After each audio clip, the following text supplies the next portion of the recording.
But you got to serve yourself, though. That's right. All right? Father Lloyd, my brother. SHALOM.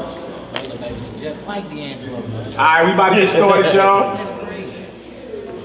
We got up on the board in season, instant, instant, in season, and out of season. All right? And what we gonna do is make today's class about y'all. So if you got questions, the Bible got answers. All right, y'all quiet down over there, hold it down. If y'all got questions, the Bible has answers. All right? So we're gonna make this class about y'all. Any questions, you know, fire them off. To show y'all this is nothing scripted. You understand? But I know we all got questions. Why y'all reading the Bible? What make the Bible different than any other book? Is your slave master's book? Is Jesus a white boy? Ask your questions. I know you got questions. What is y'all, Muslims? Y'all Jewish? What are y'all and what do y'all stand for? So you got questions, go ahead and ask away. Yes, sir. Sister over there steady hugging. She had the first question. Right. But see, y'all, why we have to do this is because, y'all, when you understand the scriptures and the priesthood that we are under, we are a body, or a church, what's considered a church body. Like you read Ephesians, Corinthians, those were church bodies. They were groups of Israelite believers, all in the same gospel. Nothing separated, nothing off on the side, way or mixed doctrine. This wasn't no Mars Hills or gumbo type of deal. These were groups set in every part throughout the world of Israelites that believed the same thing. So occasionally, I should say, we have to take questions because Moses did it. The people did it. This ain't nothing new we're doing. Like Moses said, take this to the Lord. The people are asking these questions. And the Lord will say, well, respond to them this way. So occasionally, we're going to try to get it in a little bit more to see what's on your mind, because we're moving into signs and wonders now. So you're seeing a lot of things out there in the news, and we may be hitting a topic, and you know, but you had this on your mind. So we like to include the class or the body in on what's on your mind, so that we be all one accord, so that we all teach the same thing. That's right. That is one mindset. We Colossians 3, we got to be there, y'all. We got to be of the same mindset. If anything was to happen to any of us standing up here, God forbid, it's got to be another crew to come right in here and sit down and the machine keep moving with no interruption. We can't have interruptions. So it ain't like it's just us have to be up here. Soon as you feel, man, I done tackled it this way, the Spirit is on me, I need to get that out there. If you have to say, let me run some things by you, you know, and see if I'm on point, y'all show me where I'm at, and you get up here at the table and you get in a rotation. If that's the Spirit that on you, that may not be the one, but the body has many parts. That's right. If you feel you got some healing, or you understand tongues of different nations, then we need to know about that. So we know we cover every angle and our body is tight, but we can't have different understanding. So if you don't understand the matter, we have to make sure we explain that matter, north, south, east, and west, that everything is covered. We can't send you out into the streets with a hospital gown doctrine on. What you mean, Daddy? I mean, y'all know how a hospital gown is covered up in the front and the back, your rear is showing. Oh. You uncovered, so to speak. Y'all know the look if somebody get out the hospital bed, you sitting there and they walk to the bathroom, you like, he ain't got no drawers on. And they ain't put no lotion or nothing on. See, we don't want to be caught with rusty rear end doctrine.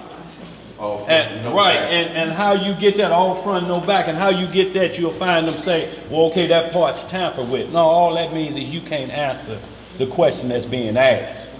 Down here, we study to answer.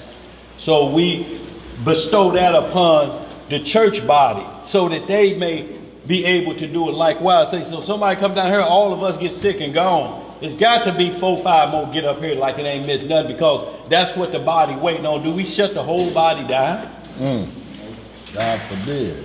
So we don't hold any talents at bay or any gifts at bay. It ain't like, you know, if they don't approve it, it ain't happening. All you got to say, look, the Spirit on me. And we supposed to listen, be it and observe. And we like, hey, it's going that way, man. The Lord has sent this here. This fixing a hole in our arm. But y'all, we have to be a one body. We have to think about everybody. It ain't personal about you. It's about this whole group. So everything we break down is concerning this whole group. Not just us. So y'all, what you got anything else, man? You brothers got anything y'all want to put on that? All good. So what we do is, yeah, we'll take the top 3 right off. If we get through those, then we'll add some more. But we need to know what's on your heart, mind, or soul, things you've been hearing. If it's a topic that we already have a full class on, we'll touch on it briefly and point you there. Ain't no need in rehashing a full class that's readily available to you online. Just a touch of a button. So go ahead, man. You good? Nah, I'm good. Okay, No, sis said she had a question. What you got, sis? I was just reading with my brother, and he was talking about a lot of what I've learned since I've been going to class. There's a lot of twisted knowledge and things in the Bible. And my question was, is this one of the twisted scenarios of the cans and can'ts? When the Lord made Adam and Eve, he also, before making Eve, made all the animals, 2 male and female. All the birds, 2 male and female.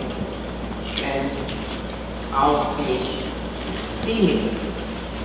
Why was it when it came to Adam, he had to pull a rib? He just couldn't. What was is there a significance in that? Is there a reason for that? That he had to pull a rib instead of just make Eve? Well, it's called a tree. Huh? It's called a tree. A tree? Yeah, and then you have the root of the tree. So what we got here is root doctrine. So our doctrine that's been given to us starts at the root. That means at the very beginning of it, which is the Father is the root. Right? So that root springs forth a tree to represent that root. So at the beginning, you're asking about Adam and Eve and a woman. There ain't no physical mother for the Messiah. Right. At the beginning. So it ain't different than what he put on Adam. Because Christ came from the Father. He was the first creation of everything on planet Earth that we know, heaven and earth. So there was no woman in between that first creation. So that just mirrored what he said. Let us make a man like us. We're going to pull from him and pull from him till it gets back full circle, or it runs like it was designed to do. But the question you're asking, those questions out there like that, they're asking in the middle. So you have to always remember to take things back to the beginning. There was no woman at the beginning if he's trying to figure out, I made male and female for everybody, but I didn't make a male, I didn't make a female alongside Adam like that. He had to pull him out of him. Well, that's the process it is. It's at the beginning. All I'm trying to say, the Father was like that, and they pulled the Messiah out of him. So the pull-out process is not nothing new. It's at the beginning. So we don't want to get too far sidetracked. And that what they're trying to do is ask you the mind of the Lord. Why did he make these male and female, and he made this one like this? Well, that's self-explanatory in the scripture itself. It say, but to Adam was not found a helpmeet. So the question would be right there, if we're going to get started, why was there not a helpmeet found for Adam? And what was his purpose at first? There you go. If he had been just in the Godhead, there's no help meet for the Godhead, so to speak. Like a physical wife, so to speak. So he was part of them. Let us make man in our image. They didn't have nobody there, no other significant other, so to speak. The body, the Godhead. Now many will try to make the Holy Spirit a woman because there's 3 that bear record in heaven. They try to make that a woman, but that don't fly because you got a problem with a bunch of he's in the New Testament. That's right. He will remind you, the Holy Spirit, he will. But you don't see that anywhere else, the Holy Spirit. Now it speaks of wisdom. But wisdom is just one of the gifts of the Holy Spirit. It's not the embodiment of the Holy Spirit. It's just a cheap gift, excuse me. Like, but guess what trumps it? Charity. Because you can have all the wisdom in the world. If you don't have charity, you're wasting your time. Solomon had wisdom that still ain't been seen on this level. He had wisdom like that, but his charity fell off with that powerful wisdom spirit. It fell off. So it caused a problem with how he started using his wisdom. Shabbat shalom. He allowed certain things to happen and try to wisdom it out, and it wasn't going to work. Because the Lord told him, no other gods beside me. You're not going to outthink the Lord and say, well, he understands this my woman, but she want to serve Molech, one of my many wives. And he allowed that. So where is his wisdom now on the matter? Even though he was top flight, you have to understand when people are asking questions like that, it could be a legitimate question, or it's just seeing if the Bible is tangled up. See, he called the Bible tangled up. But it's not, there's no twists and turns in here that tangle anyone's mind. It's just putting the precepts where they need to be. You got anything on that, man? Yeah, Genesis 2, which you speak of, and then the Ephesians 5, Paul dive deeper into it and say that all was to spiritually represent the Messiah and his body, or the Messiah and his group of believers. All right, so Genesis 2, 21 through 25, and then Ephesians 5, back it up, like verse 30. Yes, the mystery about Eve being brought up out of Adam's rib and them two becoming one flesh. That's right. Mystery of Adam and Eve revealed. I spelled that wrong. Revealed. That's Genesis 2, 21 through 25. That's the scripture she asked me about. Right. In Ephesians 5, the brother Paul go into it and say the mystery of Adam and Eve really had to do with the Son of God being the Messiah and his body of believers. So like Adam could be looked at as Messiah in a sense, and Eve will be looked at as the Messiah's church. The mystery revealed. You know that's right. So that's Ephesians 5. But let's do Genesis 2 first. Get some scriptural understanding on it. Genesis 2, 21 through 25 is the first spot we're going to. Y'all ready? We in the book of Genesis chapter 2. I'm gonna start at verse 21. I'll wait till y'all get there. Let's get her done. And y'all, this is Bible study now. This ain't church that you come out of. If something go over your head, just do this, stop us. You're like, wait a minute. That one went over my head. Because you can't say amen unless you say, I agree with that understanding. I can teach that to somebody else. I understand the process so I can follow along, and I can teach that if somebody asks me. So don't let it go over your head. Just like if you hear us read a word and you don't understand that word, can you explain that word? Because if that word is looked over, you miss all of the understanding. So y'all, we just want y'all to understand that you have that liberty to do this. This is not a controlled setting. This is Bible study. That's right. And any study class you go to, this part is always allowable in any subject being talked about. You can raise your hand. We just have to do everything decently and in order.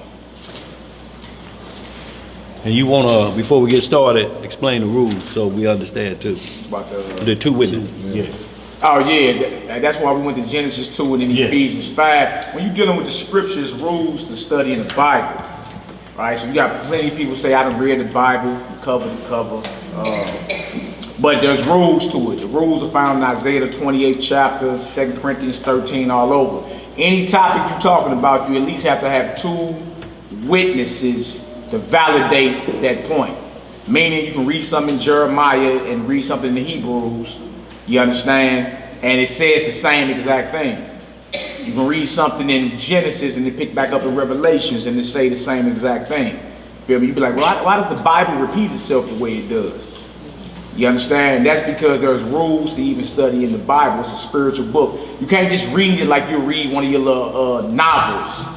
Like that was a soothing read or whatever. Right. You'll be lost because it's so much. You're talking about the history of the world and different levels of spirituality all crammed into these books right here, to where you got to play by the rules when you're studying it.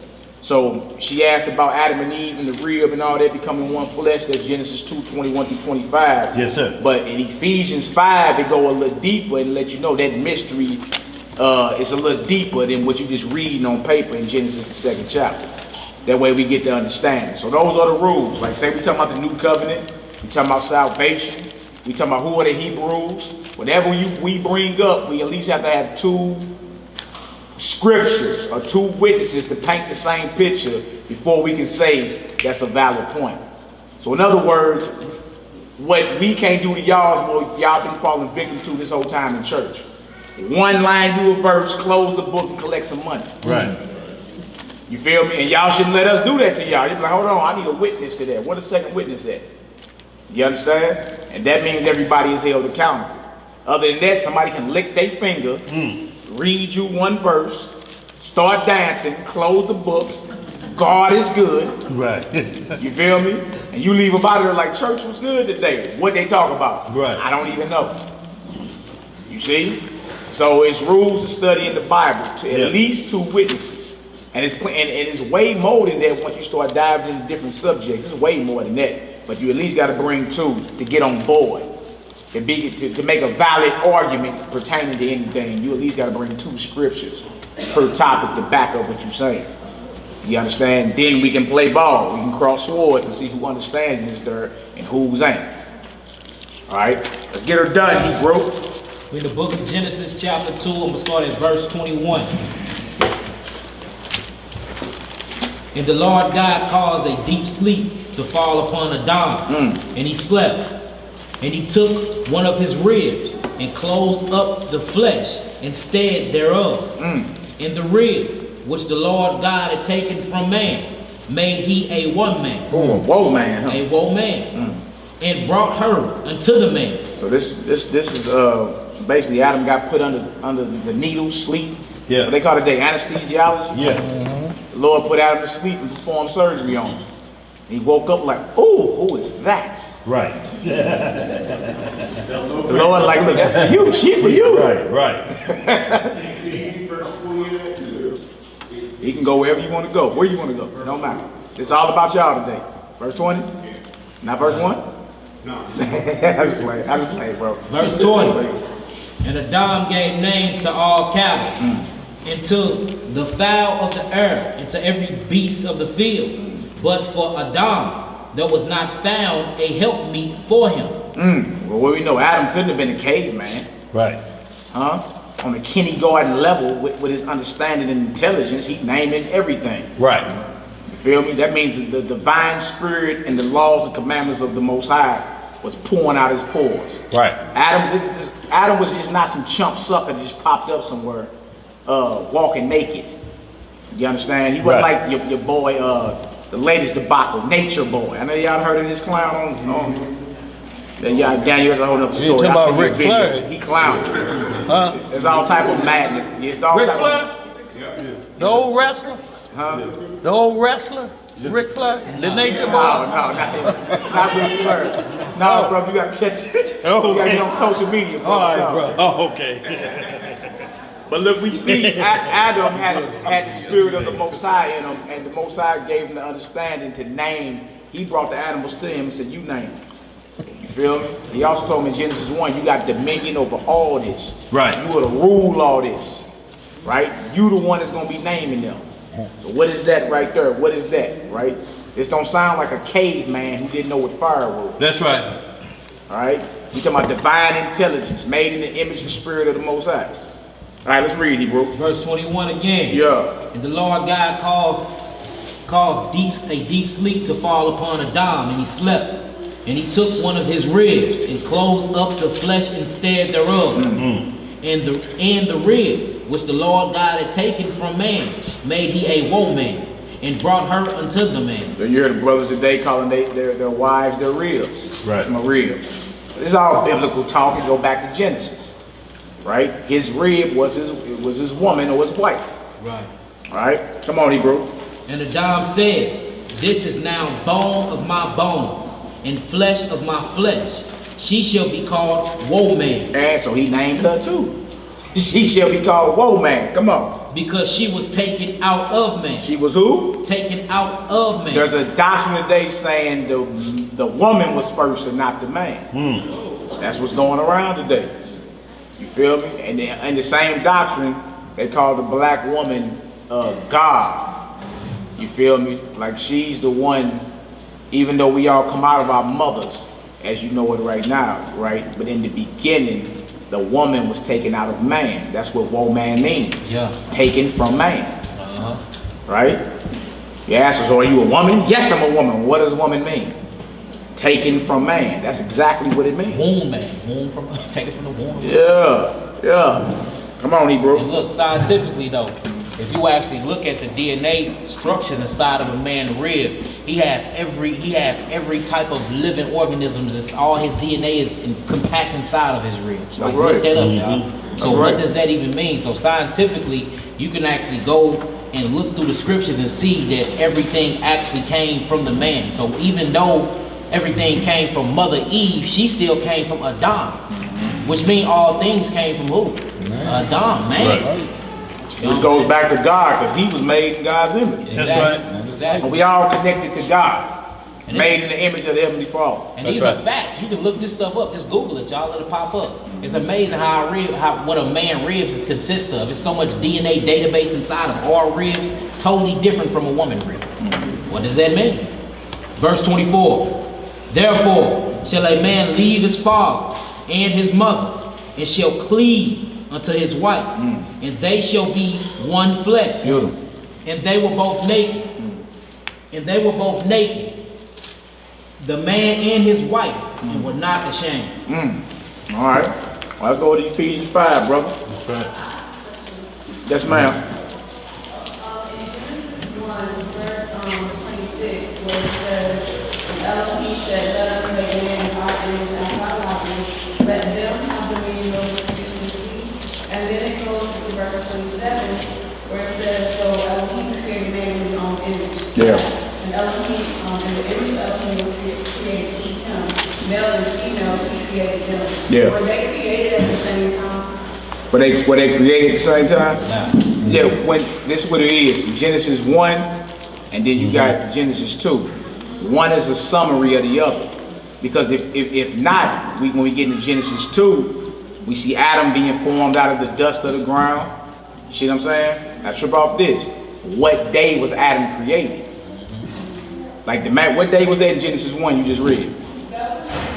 Day 6, all right? Now, if Adam wasn't created on day 6, right, what day was he created on?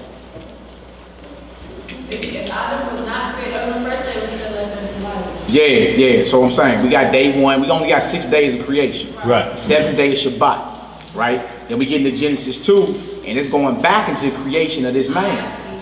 You see what I'm saying? It's going back. So if Genesis 2 is a separate account of Genesis 1, then we have to say Adam was made on day 8. Right. Adam and Eve was made on day 9. You feel me? Right. So Genesis 1 is a summary of what really went down in Genesis 2 in specific detail. You see what I'm saying? Other than that, like if that's off, all we ask anybody to tell us, well, what day was this man made in chapter 1, verse 26 and 27? They would have to say day 6, right? And when was this account taking place in Genesis 2? Right. You see what I'm saying? So by default, it gotta be Adam and Eve. You understand? He just going into more deeper detail in Genesis 2 of how he created. That's right. So was they created on the same day? Yes, but was they created at the same time? No. Yeah. You know what I'm saying? But Yeah. that's day 6 though. But remember, one day with the Lord is as what? 1,000 years. Yeah. You know what I'm saying? We can go to work in the 24-hour aspect in time. We can go to work and get off and go to work and go to the bar. So on the same day, we did multiple things. Same thing that the Most High did. Right. But these are the two same people. And what we're talking about here too is an immortal being. When you get into the wisdom of Solomon, say he was created to be immortal. Yeah. So able to do supernatural things. So you have to understand that as well. It had to follow a specific pattern, you know, and why. Back to the question she's asking, I'm gonna let bro speed it up again. Of why it's just male and female in them, and then he didn't do that for Adam. That's still a question. So we're still on the path to explain that different from male and female of animals, because they have a whole different topic why they were created the way they were, and the sun and the moon. So that's separate from over here. So we're still on the path to explain that difference. So y'all, we don't want y'all to think we ain't answering our question. We just on the path to explaining that. Go ahead. Chapter 3 work the same way. 2 break down 1, 4 breaks down 3. That's right. Yeah. That's right. That's right. Excellent question. Yeah. Let's go to this Ephesians 5. Ephesians 5, because there's a mystery. Even Paul knew that what we just read in them 4-5 verses is a lot of meat in there. Many levels to the scriptures. All right? Ephesians 5. Yeah, start around verse 22. We're going to start at verse 22. Yeah. Just answer your question to what we're going to read. This is backing up Genesis 21, Genesis 2, 21 through 25. All right, so book of Ephesians, chapter 5, I'm going to start at verse 22. About the rib being taken up out of Adam, being brought to Adam, then becoming one flesh, cleaving. A man should cleave unto his wife. They should become one flesh. You feel me? Because you asked about the significance. Like, significant, what does this mean? Significantly, spiritually, is it something deeper than that? Is it symbolic? Here it comes. Here it comes right here. Excellent question. Verse 22. Yeah. Wives, submit yourselves unto your own husband, as also as unto the Lord. Verse 23. For the husband is the head of the wife, even as Hamashiach is the head of the church, and he is the savior of the body. Therefore, as the church is subject to Christ, so let the wives be to their own husband in everything. Verse 25. Husbands, love your wives, even as Messiah also loved the church, and gave himself for it, that he might sanctify and cleanse it with the washing of water by the word. By the who? By the word. Wow. Come on. Verse 27. That he might present it to himself a glorious church, not having spot or wrinkle or any such thing, but that it should be holy and without blemish. They talking about the union between man and woman. That it should be holy and without blemish. Right? Sanctified by the word. Right? Let's keep reading. Verse 28. Yeah. So ought man to love their wives and their own body. He that loveth his wife loveth himself. That's right. For no man ever yet hated his own flesh, True. but nourisheth and cherisheth it, even as the Lord the church. For we are members of his body, of his flesh, and of his bones. Wow. Read that again. For we are members of his body, of his flesh, of his bones. Verse 31. For this cause shall a man leave his father and mother, and shall be joined unto his wife, and they two shall be one flesh. We just read that, didn't we? Genesis 2. Bone of my bone, flesh of my flesh. We say this is the cause right here, because the rib of the Messiah basically is his church, his body of believers. Yeah. So what happened with Adam and Eve in the beginning is symbolic for Christ, Messiah, and his body of believers, his church. It makes sense too, because the animalistic community is not a church. Right. You know what I'm saying? that's not symbolic. I mean, it's symbolic in its own ways, but in order for that to be symbolic, it had to take some supernatural things to bring forth that mystery. That's right. And that's why, just to answer your question on why the animals is created like that, male and female, but when he created Adam, he had to pull the church out of his body. Because we are the body of believers that make up Messiah. Make sense? I like that. Verse 32. This is a great mystery. Who? A great mystery. Now, mystery is something that need to be searched out. Straight up. You feel me? So Shaul, like 2,000 years ago, like, look, this is a great mystery. Right? If you just looking at it from one aspect, you're like, oh, okay, yeah, Adam and Eve, yeah, we know the story. You know, yeah, the apple. Y'all heard about the apple, right? Who all heard about the apple before? Growing up, yeah, y'all heard about the apple that she ate? But the word A-P-P-L-E ain't in the book of Genesis. At all. You see? There's a lot of things that we think is in there, but it ain't even in the script. Nowhere. All right, so he said, look, this is a great mystery, meaning there's more than one level to what you're reading. That's right. All right, that was something supernatural that happened, so it has a supernatural meaning. You didn't look at it like it just happened every day. Like, oh yeah, you know, like who done seen a woman pulled out a man's rib? Right. Nobody. It was something supernatural that happened. Right? So it must have a supernatural meaning to it. That's why you say this is a great mystery. Right? Come on, Hebrew. This is a great mystery. Yeah. But I speak concerning Messiah and the church. All that had to do with Messiah and the church. Yeah. It all was symbolic for something greater. Right? So we basically the Eve to the Messiah. Exactly. How about we not be or listening to someone else like Eve did? We're supposed to learn from that. Right. And be like, you know what? Dang, okay, that's all about the church of the Messiah. How about we being subject unto him and not be entertaining bad doctrine and bad fruit? That's right.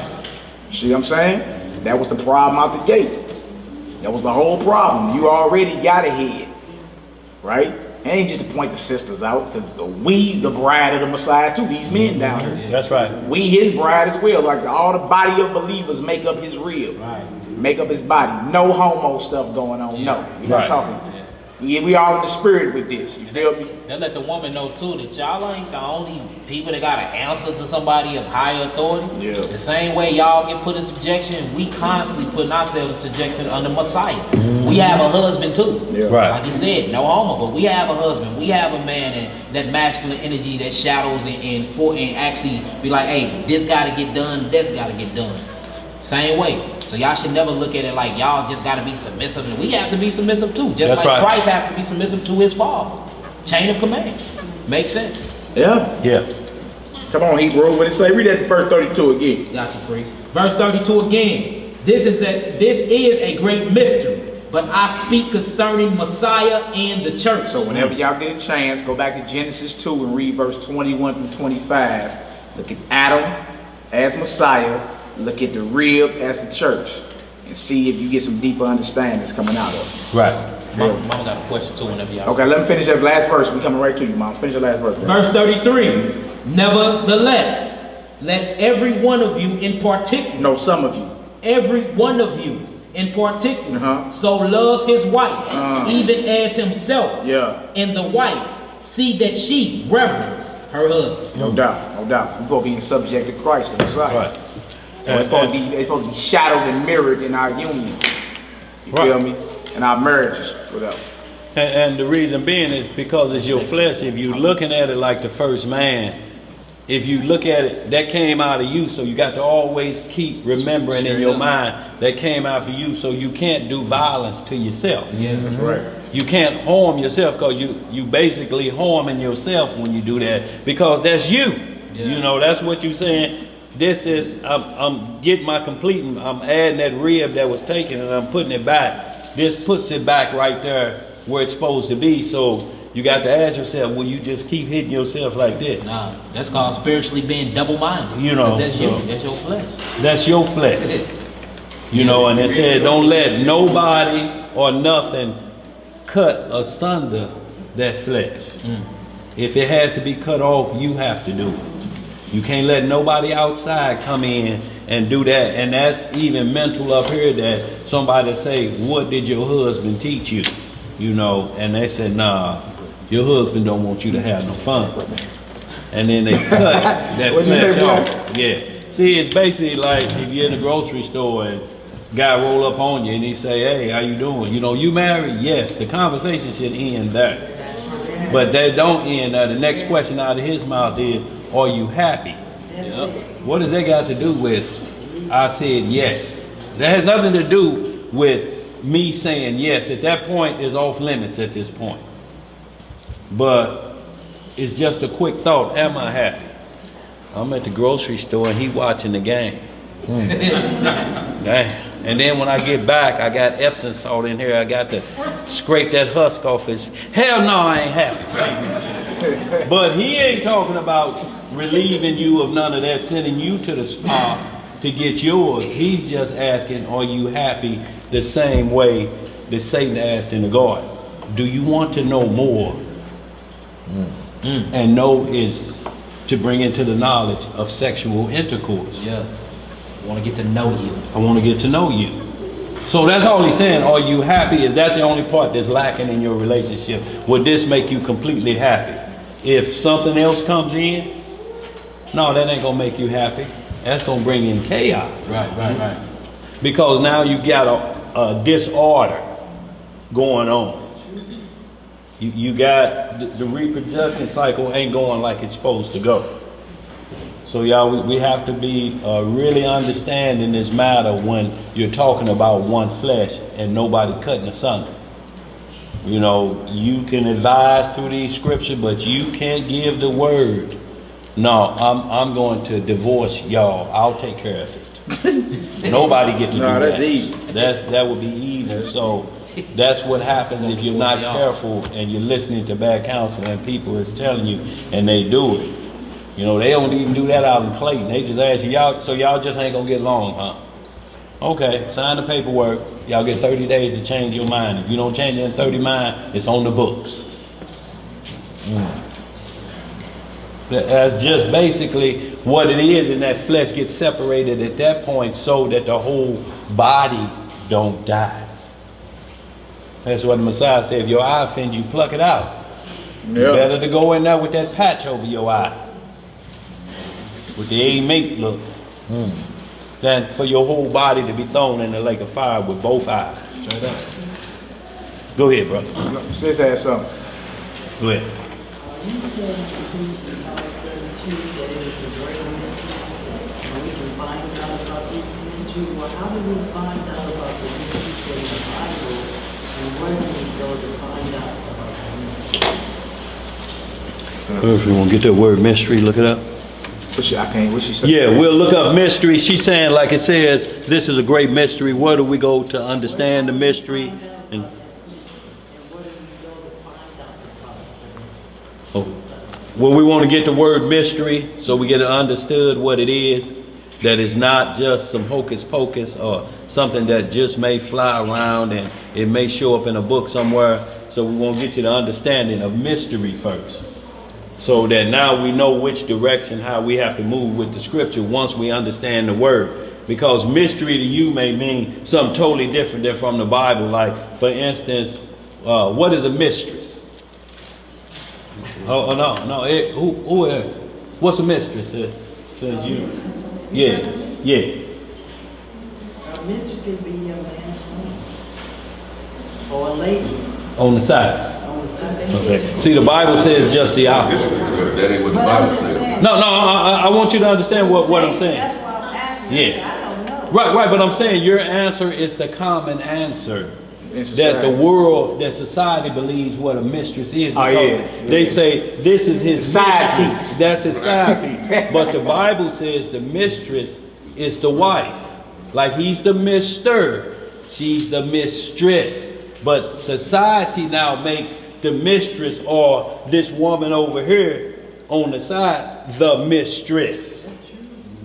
So everybody looks at this over here as who should be in the wife's position. But Sarah was called the mistress. And Hagar was called the concubine or the secondary wife. So you have to be, when you hear things out like that and say, oh, you have to understand that's not coming from the Bible has been turned around. And the reason being is so that your understanding of marriage looks to this out here, because this is what we're going to be doing the most of. Because we're in a sinful and adulterous generation. We like Sodom and Gomorrah, where everything is turned around. Where the rulership is different. There's a different head ruling. The man is not ruling like he should anymore. It's been turned completely around. So that's why we were saying the Bible has its own language. And you must play by its rules. And its rules say 2 witnesses that paint the same exact picture. Because when it says thou shalt not kill, there's 1,500 different ways to kill. One way that we cannot kill is called murder. That's the shedding of innocent blood, of killing. Then you have self-defense. If somebody try to take your life, you have to kill them, but it's not murder. It was wounding, the Bible called it wounding a man to my own hurt. I had to put him down before he put me down. Still, it's not something that you glorify in. And you think that, oh, okay, well, I'm going to be known in the streets for defending myself. Well, that may get the best of you, and you may just start trying to hang around where rough action at. Think you're going to win all the time. Just set up a fight, and then you throw the second blow. No, it ain't designed for that. So you never get it understood that nobody should be killing a creation of the Most High. It grieved him in Genesis 6 that he had to put everybody down in the flood. So he ain't giving us that liberty to just feel like we can be a killer. And I'm just explaining killer. Then if you own a beast and it kills somebody, that's on you. So there's a process you have to follow after that form of killing. And then it's called put that beast down because it's tasted human blood. It cannot live anymore. You have to put it down. And that will be the rule around here. Any pit bull bite a child, it's supposed to die immediately. It ain't supposed to go to Humane Society and sit and wait. You're supposed to kill that dog that day, that minute, that hour. Because that's on you. And then you have war. David was a man of war. But Exodus say the Messiah was a man of war before it talked about David. So in war, what you got? Are those unrighteous killings? No, because it's war. But the Most High don't want war building his kingdom. Like he told David, you can't build the temple. You got too much blood on your hand. Most of it, the majority of it righteous, except for Uriah the Hittite. Which he committed murder. David killed Goliath, and we still talking about it, ain't we? David and Goliath, you compare it to everything, right? They still do it today, sporting event. The underdog versus here is David and Goliath. But that illegal killing, it's both killings, but that killing of Uriah the Hittite moved that killing to a different level. So you can't build a temple not with that blood on your elbow. Goliath's blood is righteous. But that dripping of Uriah's blood, even though he didn't physically do it himself, he sent the order. Go kill him. Put him out in the front line. Put him at point. If any of y'all ever been to Vietnam for the older, they sent all the black people to the point. You go right where the battle is hot as at. So y'all, that's why we want you to understand the Bible and its language. It explains itself. If you follow the rules, it will explain itself. If anybody say just go to chapter such and such, and you sit there, okay, where's the second witness? If you let them get on board without that, you're going to end up in a debate contest and agreeing to disagree, because none of you are playing by the rules. And I'm going to say this and move on. We get a perfect example of you domino experts out here. Yeah, what's good? If I pop a 5 down, the game done started. You like, what you doing? Nick? No, you know it's 15 to get on board, 10 thereafter. If those are the rules, those are supposed to be explained before the contest, right? So in like ways with the Bible, the rules have to be explained so we get reproof and correction. So now I'm reproving. Oh, that's how the rules go. I have to have 15 before I can start building a house. Okay, but if you don't tell me that at first, guess what stands? That nick. If you get in a contest with somebody and you don't start off with the rules of the Bible, it stands like that until you go back and get your mind right, and then you have to go back to the individual and introduce them. Both of us was off. I let you into the game like that, and I have to take the blame for that because I introduced the Bible to you. So let me reintroduce you to the correct way. This is how we have to get down. Because if you don't, that's all it's going to be. Egyptians going to say, don't your Bible say? One witness. And then you'll be to the understanding, anybody saying any question, you have to ask them, where's its mate? See, that's probably going to throw them for a loop anyway, but they're used to dealing with the unlearned of the Bible. So the questions they bring about, the Bible seemed twisted. He made Adam, but then he made male and female, everything. That seemed twisted. Okay, so you said Adam. The Bible is set up by two witnesses. There should be another process in here where you can say it's twisted at. Huh? What? That's what he's going to do because he's never heard the response back to him of how you deal with somebody that's trying to point fault at the Bible. The key word in that, it sounds twisted. Now, if somebody said that to you, what first thing you say? You got me. And what does that mean? You got me messed up, right? So when he said the Bible is twisted, it's messed up. You're a defender of this covenant.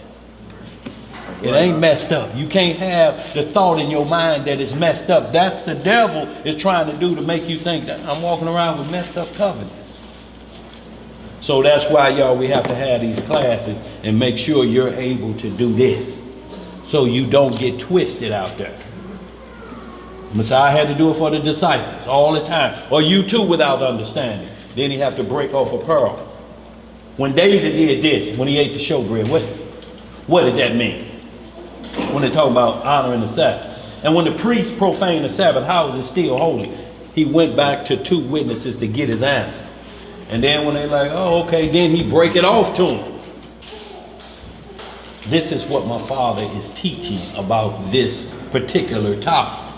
So y'all, we have to stay on point like that, and you can't get off schedule or get off the road. You have to get back on the path of understanding, and that's knowing the rules and the regulations. You can't have rules and regulations in your life and then say the Bible don't have none, and it's the chief of all everything. You can't say it's the chief and it has no rules. Oh, I don't want to belabor that, but go ahead, bro. He had to finish. Go ahead, So sis. he got the definition he was gonna pull. Okay. Mr. When she asked about the witness, you said, okay, so the book of Joshua is written as witness or referenced in Samuel twice. That's another excerpt where there's more that feels in the things that happen in the scripture. So the book of Joshua is actually witnessing it. But my question was, is the pseudepigrapher, is that a part of the mystery? Like, was it taken out? Is there anything that we can kind of like, if we're starting with just the scriptures, just the Bible, and saying, like, okay, well, maybe we can get more here. Is that the one that you would reference? Or would... Yeah, well, the pseudepigraphers are a collection of books. The pseudepigrapher is not just one book. Right. Right. So with each book in there, you have to make sure if you teaching out of it, like with us, like if we teach out a certain book out the pseudepigrapher, we got to make sure it line up with the scripts. We have read some stuff in there. You be like, well, look, we got to hold on that. Like, we couldn't bring that out because that clearly goes against what this is right there. You feel me? So the whole thing is, that's not like if you can hold the pseudepigrapher up, Ariel or Isaiah, one of y'all. Yeah. This is a collection of a whole bunch of books. It's just up under one cover. You know what I'm saying? So whatever you're studying in there would have to line up with the script. Yeah. That's our measuring stick. Right. Like, look, you got some in there that say Abraham died at 995 years old. You see what I'm saying? What the scripture, the apocrypha, everywhere else say he died at 175. There's something called the Apocalypse of Abraham or the Testament of Abraham or something. You feel me? And said he pumped the death angel when he came hollering. Yeah. Go ahead, me. But the script say it ain't no discharge in that war. When the death angel come knocking, it's time to go. Right. You feel me? So what you do is whatever book that you read in there, take it with a grain of salt. You dig? And make sure it can line up before you actually, because you can bring something out and somebody be like, oh yeah, I'm glad you said that. And you be your Flint hospital gown doctrine, Yeah. wide open. Wide open in the And back. you be having to explain yourself, you understand? So it's best off just letting it be known. Like if you decide to read out some of those extracurricular books or whatever, make sure that you dot your I's and cross your T's. You understand? Because you won't reading the 66 books. Oh yeah, and then the suit of pickles. Yeah. That's not in there, but you read about Jasher. You feel me? Even when you're dealing with the Apocrypha, you read about in Daniel the 8th chapter about the first king over Greece. Which when we get into Maccabees, that's Alexander the Great. You see what I'm saying? Or Messiah kept the Feast of Dedication. Right. Well, we read about the Feast of Dedication in the book of Maccabees. You see what I'm saying? So again, like those books we can roll with. But you anything else, because there's a whole bunch of books out there. Anything else you bringing forward, you got to make sure it line up. Or somebody can be like, gotcha. Right. And, Gotcha. and they out there to get you because they want you off of that path. You know, like you mentioned Jasher. This is the book of Jasher, y'all. It's mentioned from the Bible in 2 Samuel 1:18, 2 Timothy 3:8, and Joshua 10:13 says to study out of this book. That's in the Bible. But the book of Jasher ain't in here. That don't mean we can't, that don't mean that it was took out because it ain't no good. And here it says, if the Messiah said the world couldn't contain all the books if they were put in here. A library couldn't hold. You got the Library of Alexandria in Egypt. It's not large enough to hold all the writings about the Messiah. So when he says this, you got to make sure, like bro say, it's lining up and it does not break law. That's right. It cannot break law. You can't have this over here. You're reading this and it violates, just like we read, like if you read in here, and thou shalt murder as sport. What'd you say? Thou shalt love the taste of innocent blood between thy bicuspid and molars. If you see that in somewhere, you need to put that down immediately because it's saying murder is righteous. It's why we talk about those camps that let that slip out of their mouth and they zealous. I can't wait to murder you. If you hear that on the street corner, that says, I can't wait to slay your innocent blood. But they're not taught from the perspective of killing, what killing is involved with, and the many angles of it. They look at murder as general as everything else, and I can do it when it comes my turn. So now you're rendering evil for evil. And you're saying the law allows me to do that. The Bible allows me to say that. No, it don't. There's nowhere in here murder is ever considered a good thing or no one has ever been punished for it. Now, David didn't get put to death for it, but he paid a heavy fine and price for it. But it was about what was in his soul. You will never find David doing this twice. Ever. Not even committing adultery twice. That's right. Nothing surrounding that event. So we got true repentance, meaning to turn away from that activity and never go back to it again. David never went back that route again. That's called repenting. That's true repentance. One and done. But we on our 6th, 7th, and I swear come January the 15th, that's when I'm acquitted for good. Well, it's January the 20th right now.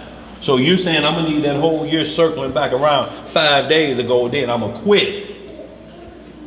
From then, I done put a date when I'm going to stop saying, no, you got to quit then because tomorrow ain't promised to you. That's right. How you going to give me 10 more months I'm going to stop and you may be dead in 10 minutes? So that means you die with sin on you because you got a date in my mind when I'm going to stop sinning. We have to stop sinning today, y'all. We have to stop sinning this minute. What's plaguing you? The one you keep saying, I'm sorry, and there I go back to it again. That's the one, y'all. But like this is the book she was speaking of, and here it says the book of Gad, the book of Edo, the book of Nathan. We ain't got those yet, but they out there. Because if we did, we'd be walking around with a Bible this thick. But the Bible, to your back. The Bible is a summary. And what I mean by that, the book of Enoch is in here. The Apocrypha is in here. This book is in here. All of the other books that mentioned, the book of Nathan, the book of Gad, is compiled in here in 66 books. So this is more of a summary of all these other books. These other books go into day-to-day detail. The Bible goes into hundreds of years, just like he was explaining the 6 day versus 7 day. We done jumped 1,000 years in Genesis 2. Yeah. 1,000 years has passed by. But this book, it'll get into the years, the 50 years, the 100 years, and it'll count you all the way up and catch you right back up here to the point, and you'll be like, there it is. Yeah. There it is. Where we at on that? Because I just want them just to read. Mystery, and then we got to go. Okay. The sister want to dive deeper into the mystery about Adam and Eve and the rib and all that. And when she do, just read just a few chapters out of chapter 1 of Jasher, and you'll see that Genesis 2 lines up perfectly with that. And then you can say, that's why I can use that, because it's not contradicting the Bible. It cannot contradict the Bible. Everybody got the Bible. So your outside books can't contradict the Bible. And if we never use these, we still can prove this, because this has this included already. What the Messiah did in John 10 is in here already. So this book is in here already. This right here is just the finer details of it. Go ahead, bro. Well, yeah, You got mystery, yeah. and then we gonna jump over to like Corinthians. Yeah. 12 and different spots to show a mystery of his body, and then the marriage supper of the Lamb and his bride. You know what I'm saying? Yeah. Dive a little deeper into it, so sister can see. She was saying more mysteries concerning what that's about. Yeah. In that Ephesians 5, and at verse 30 of that Ephesians 5 says we are members of his body. That's right. Just keep that in mind. We are members of his body. So when we get to Corinthians and then go back to Ephesians, the first chapter, gonna tell you what his body represents. That's right. All right. So you got that, Hebrew? Yeah, mystery is G3466, Musterion. Miss who? Musterion. Sound like mystery kind of, don't it? Yeah. Come on. Hidden thing. What? Hidden thing. Secret mysteries. General mysteries. Religious secrets. Confided only to the initiated and not the ordinary mortal. So it's something that everybody didn't know about. Remember, Messiah told his disciples, unto you was given the mysteries of the kingdom of heaven. But to them that are without is not given, so I speak to them in parables. So to his disciples, they knew the mysteries and all that. They was his initiates. That was his 12 little homeboys he was hanging with. Right. But to everybody else, he spoke in parables. And they were like, why are you speaking like that? Right? Because the mystery is given to y'all, but to them, they don't know. So I got to break it down to them on a level to where they can understand. Right. The mystery. You understand? Was you done with that, brother? Now, a hidden or secret thing, not obvious to the understanding. A hidden or secret thing, not obvious. Right? So on surface level, you ain't gonna get it. Right. There's something else there, but you gotta dig to get it. That's right. All right, go ahead, brother. A hidden purpose or counsel. Ooh, a hidden who? A hidden purpose or counsel. This is a great mystery, but I speak of Messiah and his body. That's right. Or his church. That's what how Paul ended at Ephesians 5, breaking down Genesis 2 about the rib that was taken up out his side. All right, come on, my brother. Secret will of men, of Yahweh, the secret counsel which governs Yahweh in dealing with righteous, which are hidden from ungodly and wicked men, but plain to the godly. Y'all see that? See, to those that are without that he's speaking of, those are ungodly. the mystery ain't gonna never be revealed to you. That's why the ungodly will come to you and try to make this sound ungodly. That's twisted to me, because you're ungodly. You don't know the ways of God, so you have to introduce it to them, and then watch the discussion change. Go ahead, bro. You got some more of that? Okay. Let's jump over to Yeah. Ephesians 1 real quick. Let's dive deep into the mystery, because he said it was a mystery, and our elder mother say, what's up with some more of this mystery? Right. I need a little more meat. Let's go ahead and get into it. And so, and y'all, so let us understand, we ain't read once that we ain't gonna never know about it, have we? We see who it's given to. Yeah. So it ain't like it's saying, man, ain't nobody gonna know that one. That's just one God gonna have to tell us on the day. That ain't in here. There's one mystery he tell us that I will reveal to you on that day, and it's in Genesis and all throughout the Bible and Revelation, and that's to see the face of Elohim. To see the face of Yahweh, to look him in his face is the only mystery. But it's at least told you on what day it's going to happen on. So it's not a mystery at that point. It's just a mystery up until that day. You understand what we're saying? Do we make any sense? But he said, I'm going to send representatives that look just like me. Yeah. Look the splitting image of me. If y'all accept that and they're going to have my word in it, then you have seen me already.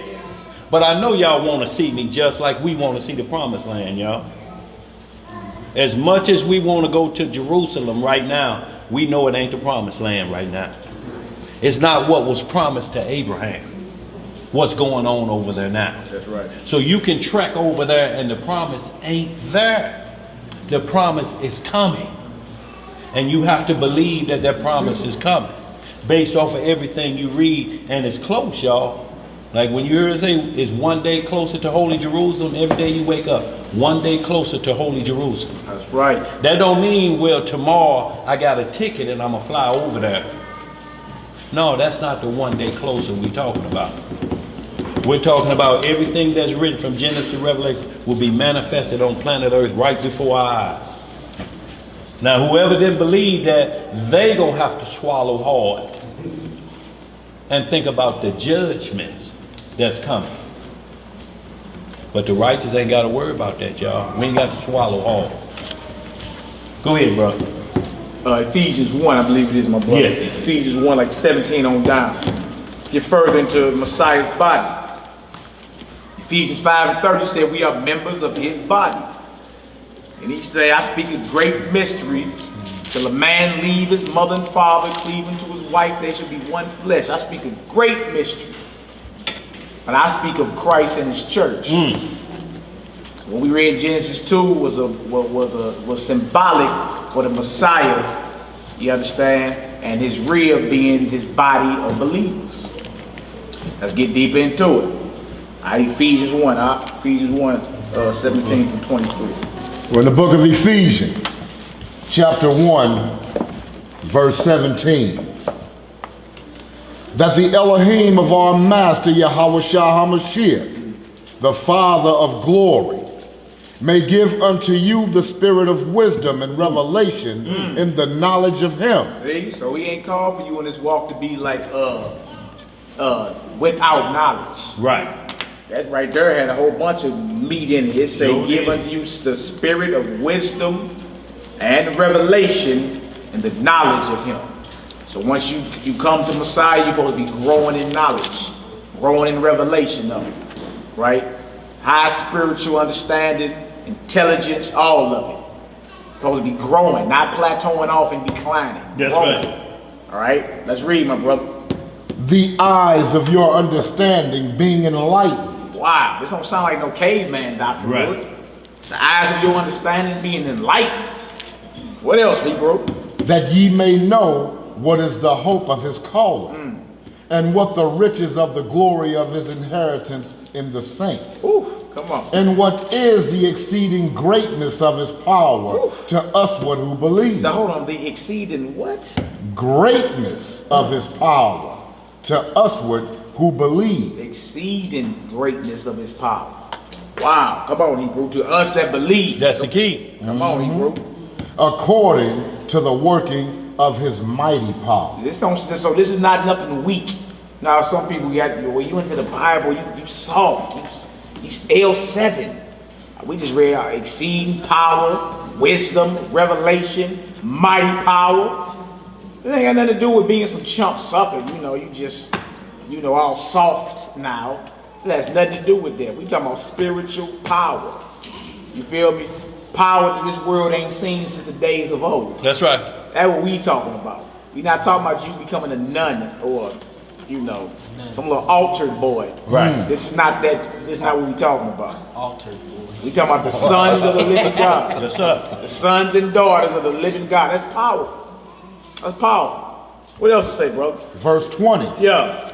Which he wrought in Hamashiach, when he raised him from the dead, Yeah. and set him at his own right hand in the heavenly places. Wow. That's Psalms 110. Y'all should mark that. Yes, the sir. Lord said to my Lord, sit at my right hand till I make the enemies your footstool. That's right. That's Old Testament prophecy about the Messiah taking his seat at the right hand of the Father. And you can highlight this Ephesians right here to back it up. All right?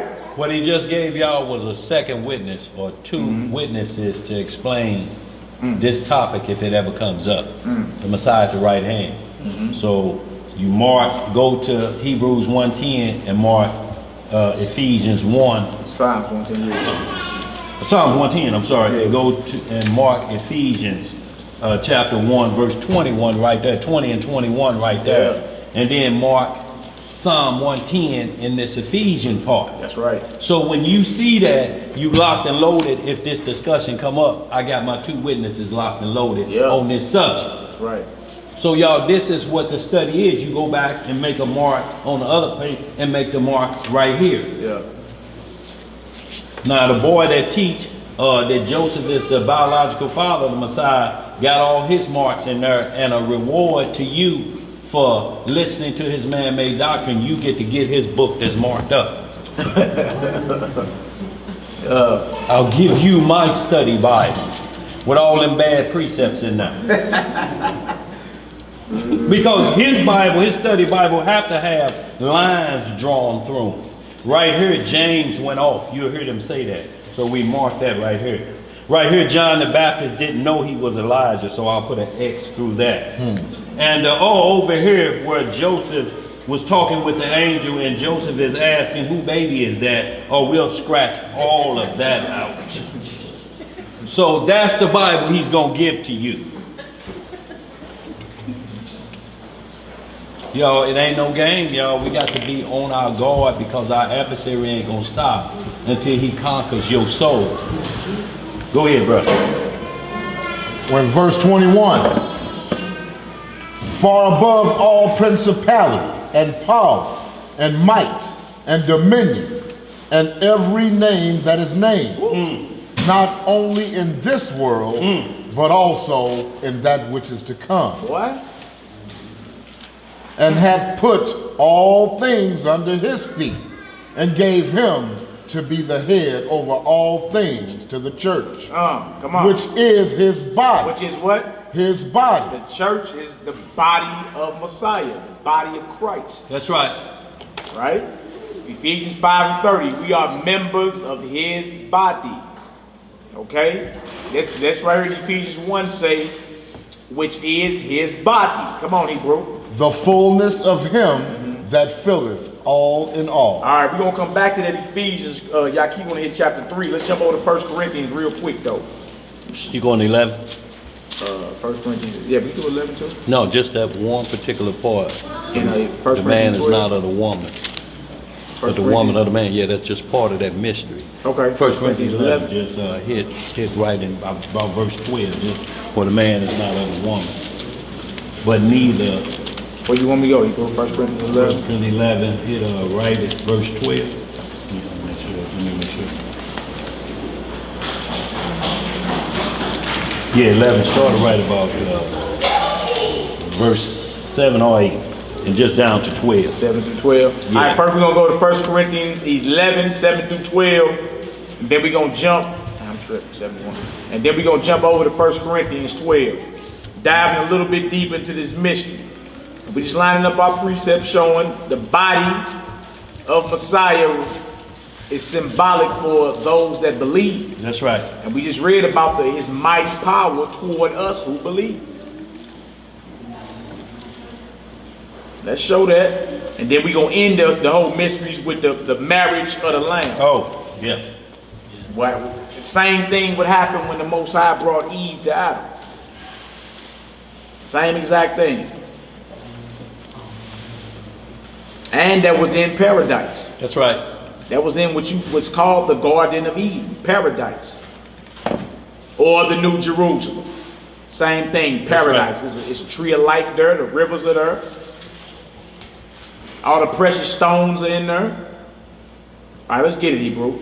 We're in the book of 1 Corinthians, Yeah. chapter 11, verse 7. For a man indeed ought not to cover his head, for as much as he is the image and glory of Yah, but the woman is the glory of the man.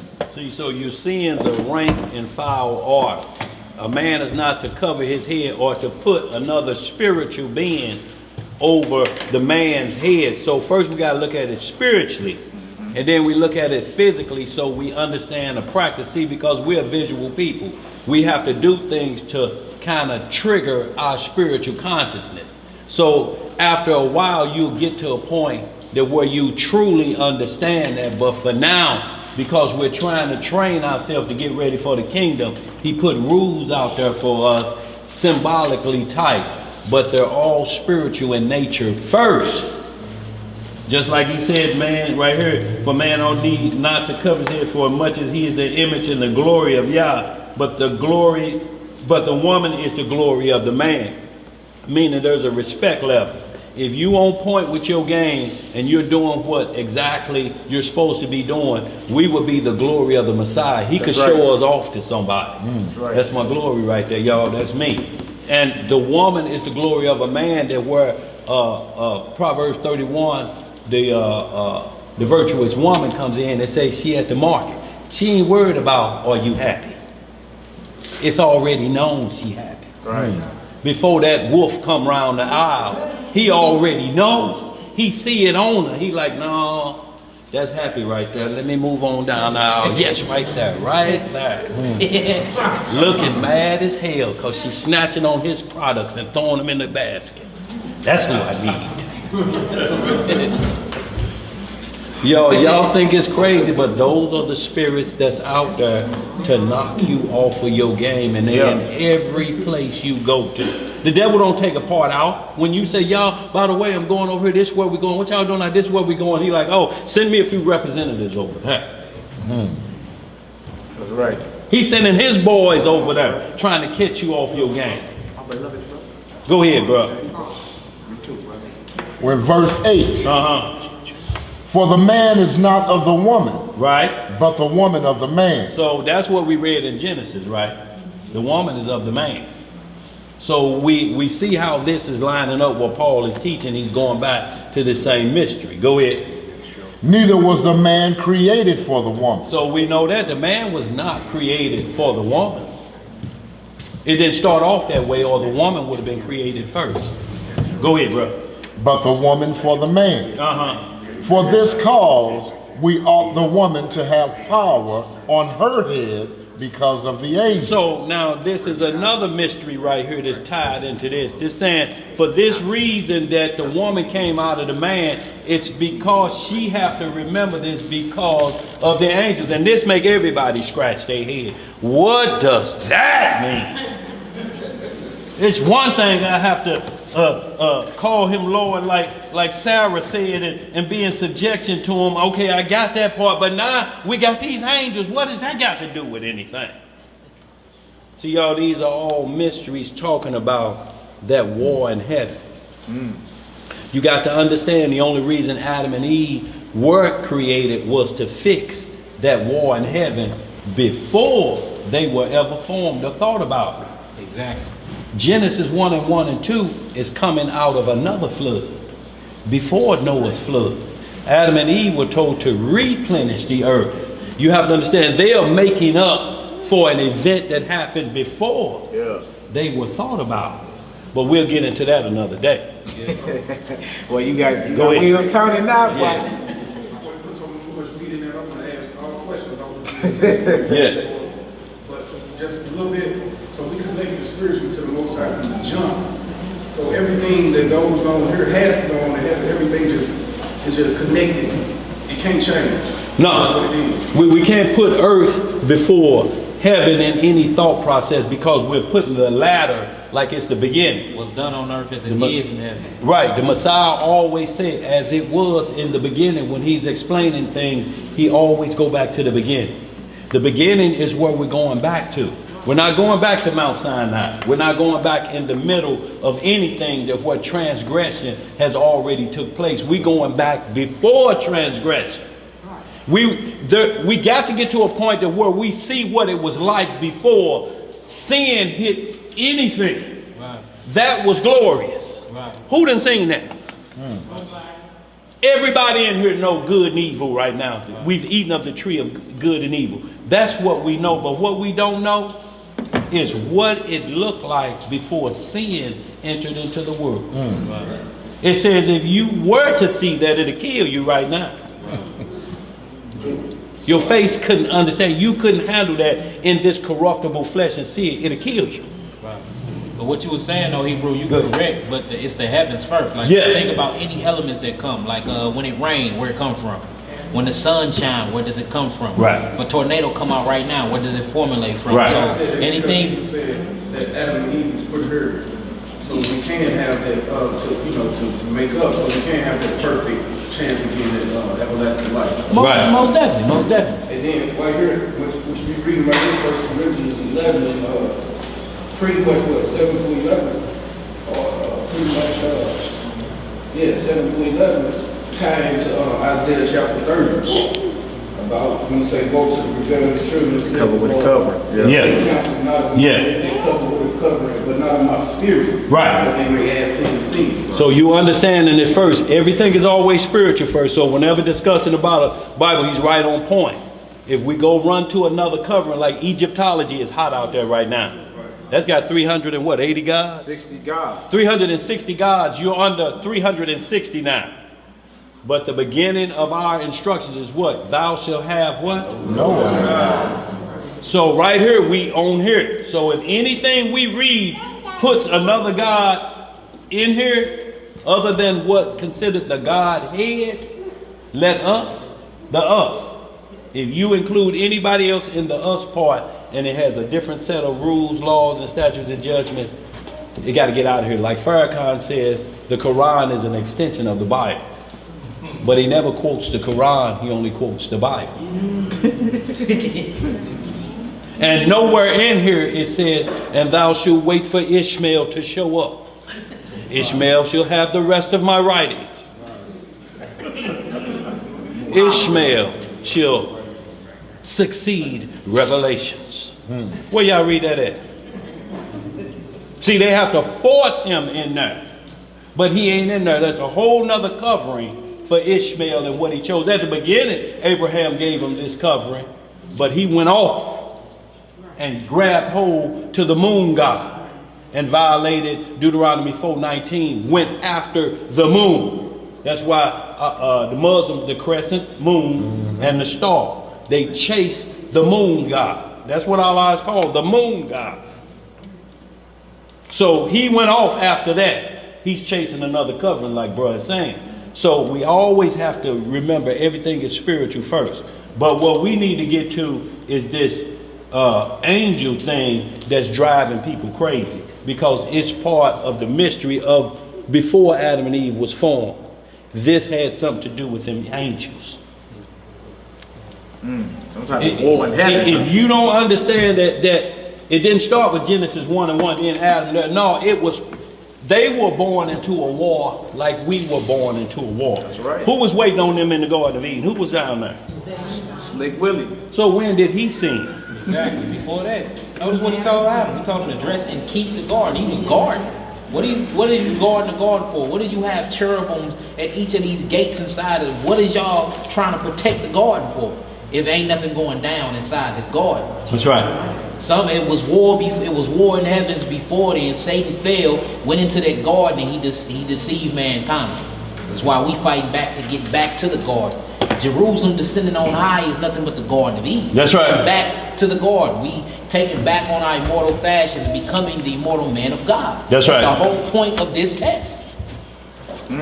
So that wasn't Grant's form out there? No. But think about it. When it's talking about trees, we thinking about trees, but it starts separating the trees, and then you go into the book of Isaiah. You go into these different books in Jeremiah. You see these trees was not trees. These trees were angels. They were angels.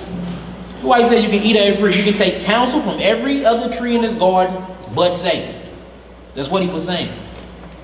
These are the mysteries that you was talking about, Mama. But if you actually start really reading, and your question was, how do you become to know these mysteries? And when Paul kept speaking about all the mysteries, notice he always talk about fellowship, he always talk about the brotherhood, and he always mentioned the Messiah. So what all this come from grace and come from faith. First you got to believe in a Mashiach. That's first off, you have to believe in Christ. Then you got to get your study up, you got to get your program up, and you actually have to be inside the fellowship. That's why he said, let's make known the fellowship of the mystery. The mystery comes from what we doing right now. Right. That's the mystery. And the whole mystery is what Big Bro keeps saying and keeps saying. The whole mystery is that everybody down here is the body of the Messiah. And that's why it's a mystery, because it sounds crazy. How am I the body of a spiritual body when I'm in my physical body? Right. That's the mystery. Which is not yours. Which is not yours in the first place. It's not yours. Right. All he is. It's like raindrops to a puddle, though. Yeah, most definitely. Raindrops in a bucket, right, though. So, Yeah, most definitely. So where you on? Hold on, I think, well, was you done with that First Corinthians Verse 11? 10. I know Uriah got something over there you want to bring out. Yeah, I want to read what Daniel was just talking about, and what's your name, boy? Okay. Well, there. Ariel? Yaqui. Oh, okay. Here it is. 1 Corinthians chapter 8 is just put back 2 chapters. I'm reading 1 through 7. It says, now it's touching. No, we don't want to lose this angel part yet, because I know that's still on some mind. But go ahead, bro. This even goes back Yeah, to yeah. Just the first 6 or 7. about So yeah. who knows the answers to the issue. It says, now it's touching things offered unto idols. We know that we all have knowledge. Knowledge puffeth up, but charity edifieth. And if any man think that he knoweth anything, he knoweth nothing. Right. Yet as he ought to know. That's right. But if any man love God, the same is known of him. As concerning therefore the eating of those things that are offered unto in sacrifice unto idols, we know that an idol is nothing in the world, and there is none other God but one. Right. For though there be that are called gods, were in heaven or in earth, as there be gods many and lords many. But to us there is but one God, the Father, of whom are all things, and we in him, and one Lord Jesus Christ, by whom are all things, and we by him. See, we covered all that in that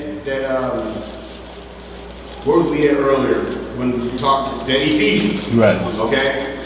But verse 7 says, howbeit there is not in every man that knowledge.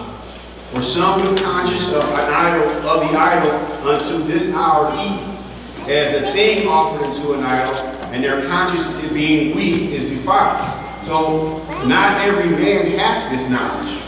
This is what is given, like the mystery is being revealed to you, that this is the truth. This is the truth. Right up here, us today, right here in this basement, what we are studying, we know is the truth. That is the And mystery. just say how being not every man hath this knowledge. You know, so it's only men. Just like when the Messiah was talking to his disciples, and Daniel said earlier, y'all don't understand this either. It's given to you Right. to understand. Right. And that's just what we got. Not everybody, you know, when we try to talk to people about the truth, they don't want to get it, they gonna get it, or however. But the fact of it is, not every man has it. Unless they become a believer. See, Right. so we don't want to get in the practice of telling them, no, you ain't gonna never understand. No, you ain't gonna get it. See, this ain't for you. See, you have to give them a reason why it ain't for you. You have to at least add because you're ungodly. Right. You don't believe in law, statute of God. You said I'm an atheist. I don't believe in any God. I don't believe there's no God. I don't believe none of that. I believe this. So you at least have to add that on. You just can't say it ain't for you to understand. See, you just don't know. See, or they'll say, I ain't supposed to know. I spoke in tongues. I ain't supposed to know what I said. So you ain't supposed to understand this mystery. You're speaking in a strange language, and you don't think that warrants explanation in front of all of us. Mal, hit a little Hebrew for it. Fourth chapter. No, Hebrew language. That's the Hebrew folk. Yeah. Bereshit bara Elohim et hashemayim wa et haaretz. What'd he say? I know some of y'all know. What'd he say? I'm talking about the ones on. What'd he say, Sister Boy? Say it slower, man. Say it a little slower. Say it a little slower. She said she'll understand if you say it slower. Bereshit bara Elohim et hashemayim wa et haaretz. First 5 books of the law. No, Bereshit. Yeah, Bereshit right. is in the beginning. Bara created. Elohim, God. Y-N, Eretz, earth. So Bereshit bara Elohim. When Bereshit bara Elohim, then he said Et. Et is basically the mystical meaning of Christ. It's Et, 11 So in the beginning, God created the heavens and the earth. That's what he said. Genesis 1:1. In the beginning, Now- God created the heavens and the earth. Now they speak in tongues at the Pentecostal church. Now if you ask them, what did they just say? They'll say, I ain't supposed to know. And the preacher will agree with them. So all you get is to pass along, he spoke in tongues. He spoke in tongues. What did he say? What happened? I don't know. And you ask them, what did you say? Hell, I don't know. I just did it. Right. But there's no edification. See, why I had them do that? Even though we call ourselves Hebrew, we're dominated by the English language. That's right. So when he speaks Hebrew, what language did he explain it in? English. In the English language that we all explain. So when you hear that Hebrew again, you're like, oh, I know what that means in Hebrew. Just like we have him go to the concordance to explain certain words. The Hebrew word for mysteries is this. So you're knowing both sides. So we're giving you both sides because you're claiming a culture.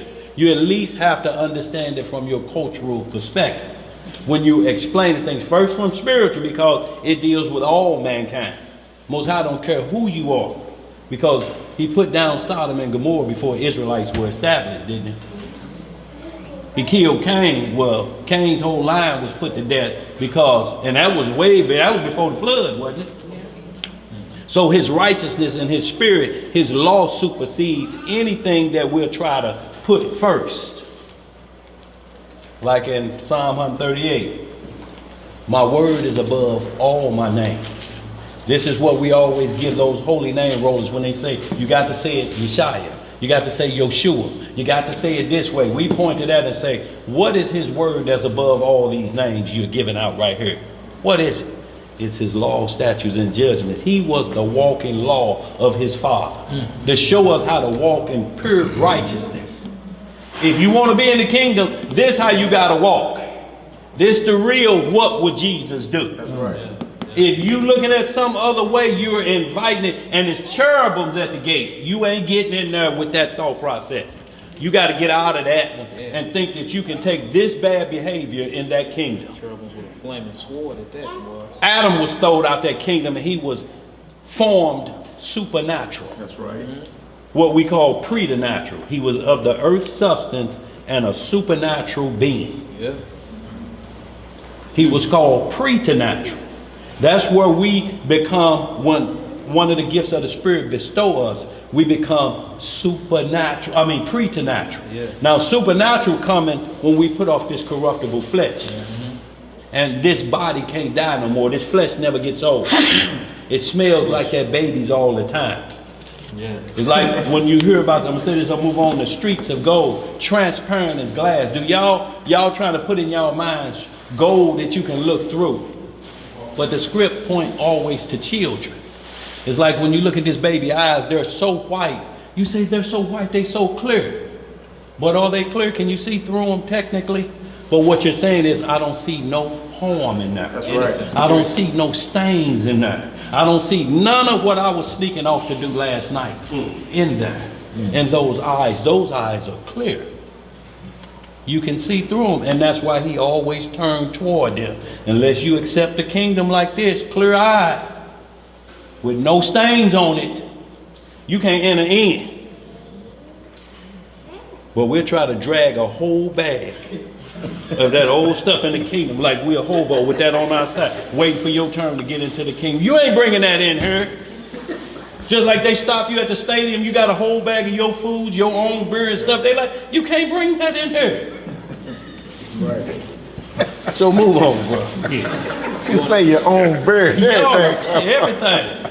Your chips. What we at, man? Did you finish that? In 1 Corinthians 11. But about these angels, y'all, this is a key point. Even though everybody understands the covering part, it's still that angel part that drives them crazy, because it said, because of this concept, because of this event, this is why things are structured the way they are. So it's going back before what we know as planet Earth. Something happened before these. And that's the mystery we have to come to understand, because that's the spot we going back to.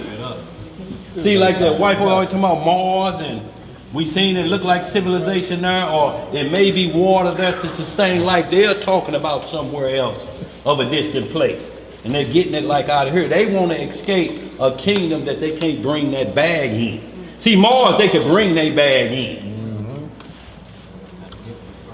You may not be there because you don't have money gained off of slave wages or nothing like that. You can't be up in there. You can't. Football players gonna be up in. Owners. With money they done made off the backs of slaves. That kingdom is for them, where they bring that bad baggage in there. Because they know they can't get in on this one unless they change their mind and accept being a servant. So now you'll be in the field. And who you once looked at as the slave, now you got to look at him now as the owner. Because he's going to turn around. Go ahead, brother. I'm in the book of Enoch. I'm going to start at chapter 6, verse 1. And this is about the angels that was brought up in 1 Corinthians 11? Yeah. We in the book of Enoch, chapter 6, verse 1. And it came to pass, when the children of man had multiplied, in those days were born unto them beautiful and comely daughters. And the angels, the children of the heaven, saw and lusted after them. What they do? Saw and lusted after them. Right. And said to one another, come, let us choose us wives from among the children of man, and beget us children. And Samajah, who is their leader, said unto them, I fear ye will not indeed agree to do this deed, and I alone shall have to pay the penalty for a great sin. And they all answered and said, let us all swear an oath and bind ourselves by mutual imprecations, not to abandon this plan, but to do this thing. Then swore they all together and bound themselves by mutual imprecations upon it. And they were all in 200 who descended in those days of Mount Jerry, and summoned on Mount Haran, and called it Mount Haran, because they had sworn and bound themselves by mutual imprecations upon it. And these are the names of their leaders. Is that you said Mount Haran? No, Mount Hermon. Hermon. Hermon, my bad. Not Haran, Hermon. Mount Hermon. Right. My bad, brother. Not trip up now. I tell you. On the base of Mount Hermon to this day, they got a UN base. There's a United Nations base at Mount Hermon. Mount Hermon is still over in Israel today. They got an actual United Nations base at the base of that mountain right there that you're reading about, that all these angels descended on. Out of all the spots on God's green earth, why do you pick this very mountain that these angels descended on? Well, they're trying to put a United Nations base over there. Trying to awaken that. Yeah. Like what's really going on? Y'all can Google that right now. Yeah. Some of them angels. You said what, bro? Yeah. Oh, Metro Goldwyn Mayer. Yeah. With George going around the mountain. Yeah. When y'all, what's the name of it? Is it Metro Goldwyn and Mayer? Oh, Paramount. When the movie come on, you see stars going around the mountain. That's Mount Hermon. Those are the fallen angels going around the mountain, or who can pass that mountain. And the UN are the base headquarters, or probably the spot that the Antichrist gonna be introduced from. Mount Hermon. Mount Hermon. When y'all get a chance, y'all Google that. You like United Nations or powers that be have a base at the base of Mount Hermon. You feel me? Now he just read about Mount Hermon and heard what over 200 angels descended and decided to bring knowledge from the heavens to destroy mankind. Right. You feel me? Like, And they made an oath. Yeah, and made an oath. So what is it they know that you don't know? Like why they ain't Mount Kilimanjaro or something? Right. Why they ain't Mount Rushmore? They're trying Like to why are you at that mountain right trying to there? contact them fallen angels. Right. So y'all ain't no coincidence. Everything is right before our face. That's why the script say is without excuse. Yeah. You've been seeing Paramount for 100 years, but it's been a mystery to you. Now that ain't a mystery no more, y'all. Yep, the Right? stars come crashing out the heavens. So when you see it again, before a movie started and it's produced by Paramount and you see them, you like, that's Mount Hermon and the fallen angel, those 200 angels that the book of Enoch, Genesis 6 speak about, Jasher chapter 1. All of that speak about what I'm watching right here. So now you watch the movie differently. So you just can't be entertained all the time and it was a good movie and you have no understanding because you just like you was at church then. Boy, that man sure preached today. What he preach about? I don't even know, you know, but he preached, I'm telling you. And then when sister such and such came and sung, you done got away with what he preached. You said, I don't know. It was good, but I can't recall it. Would you eat something you don't know what it was? But you dwelt with a spirit and can't even recall it. Right. That was good. That was out. What is that? And you were hypnotized. Hypnosis. But the mystery of that'll be revealed. Well, that was chitlins over cabbage. With some Greek seasoning. What would you say? You don't need to remember that. With some Greek seasoning. Hey, man. You got to be careful of what you take in. See, Eve ate both ways. Knowledge to take in understanding, and then ate south of the belly button. Both her lips. Because they are described as the same thing. A woman have 2 mouths. For the children's sake, they in there? Yeah. So you have to understand what eating took place in the garden. And Proverbs 30 and 20 will help you out with that. So mark that down so you'll understand the other side of the eating when disobedience happened. Because this is what the angels had to get done. They had to corrupt what Adam was trying to do to get the perfect will of the Most High on planet Earth and everybody, like what a kingdom is supposed to be, like everybody want to get to, right?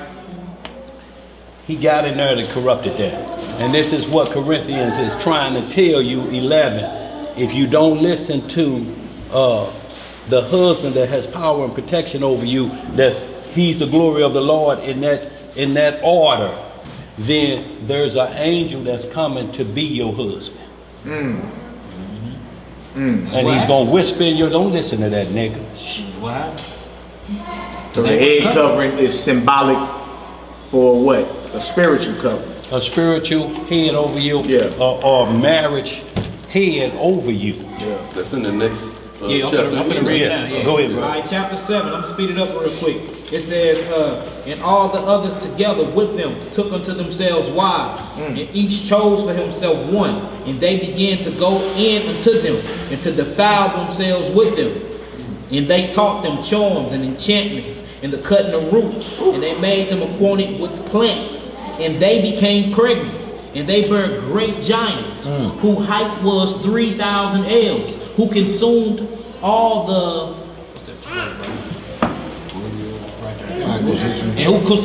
acquisitions of man.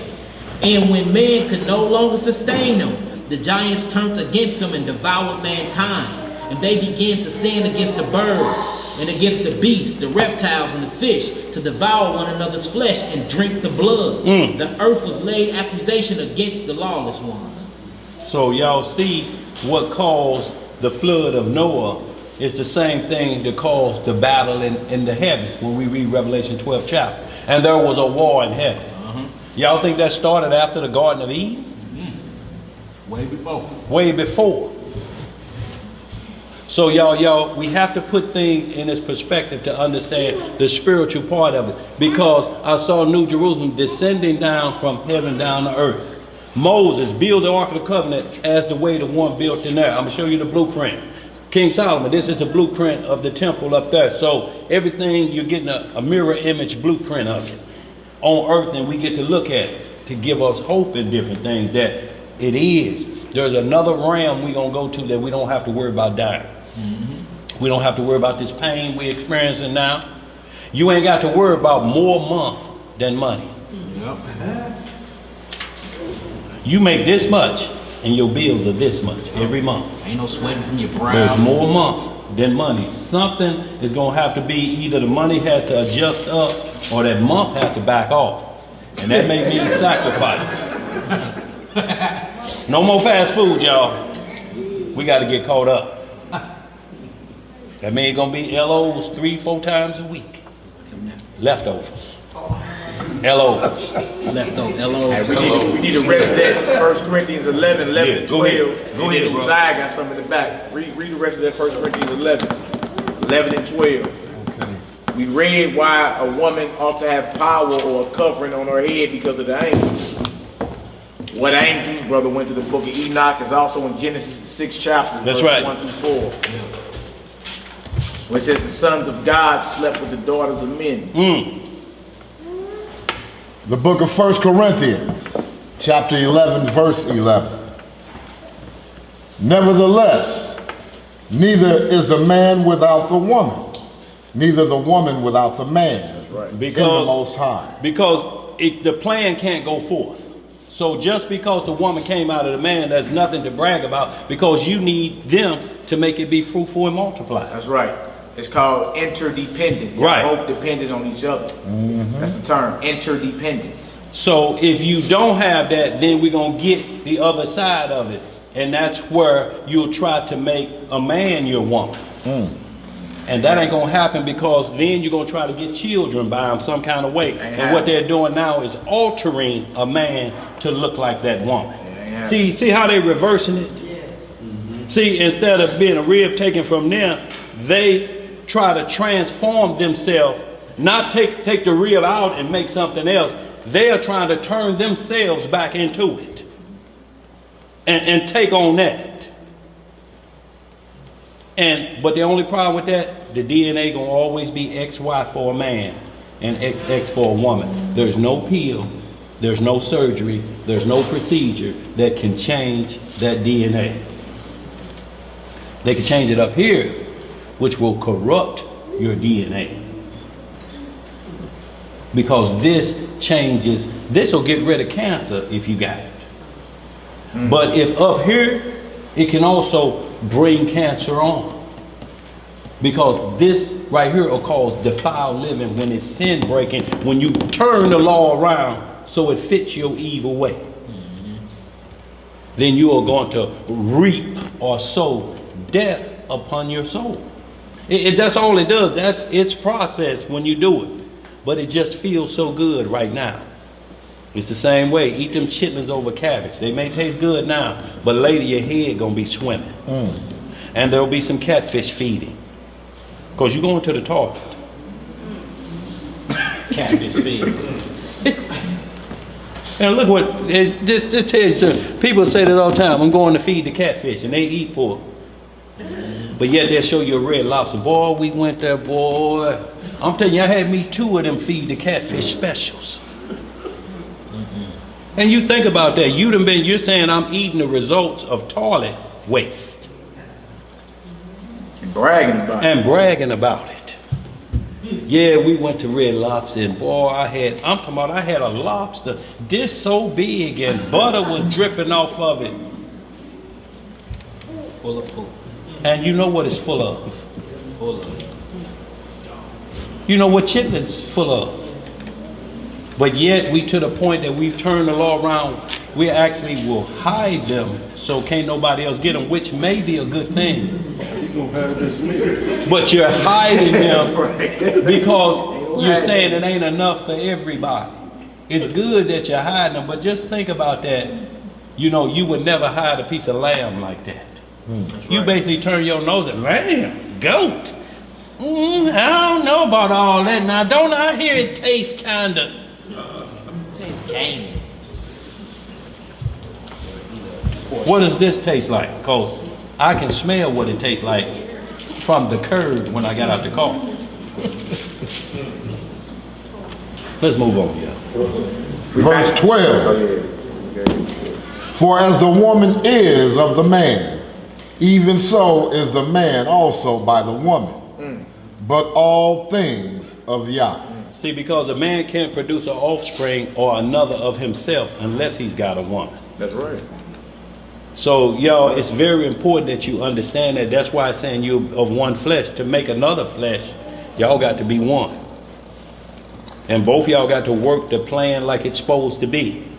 Everybody understanding their role. Everybody in their lane. You understand that this is a weaker vessel. She couldn't take the punches you talked about, how you used to box. That's right. She's the weaker vessel.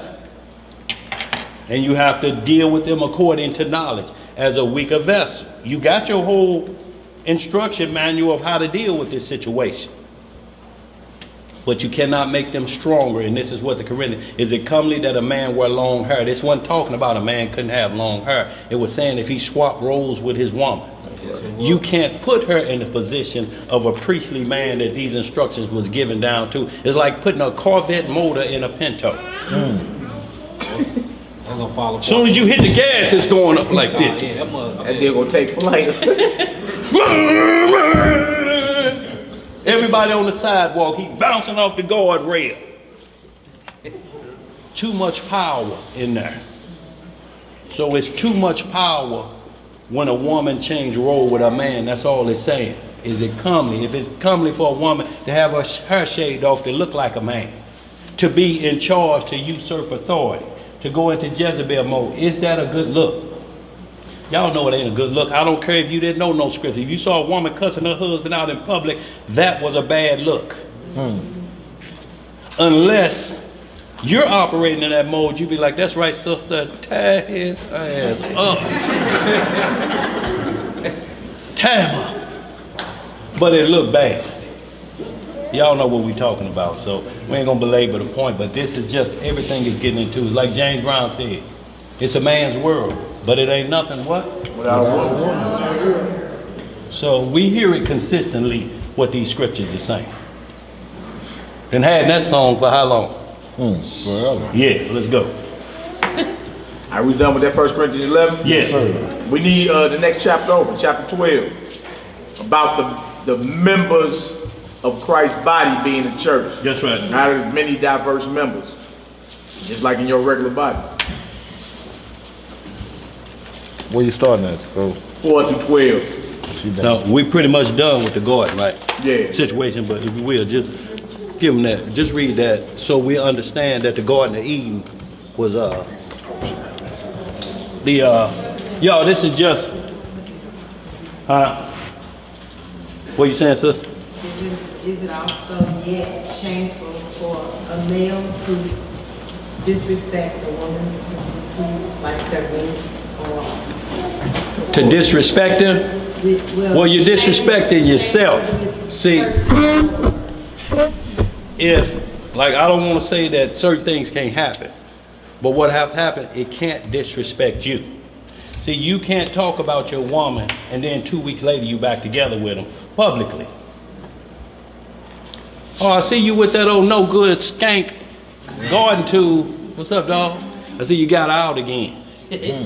Right.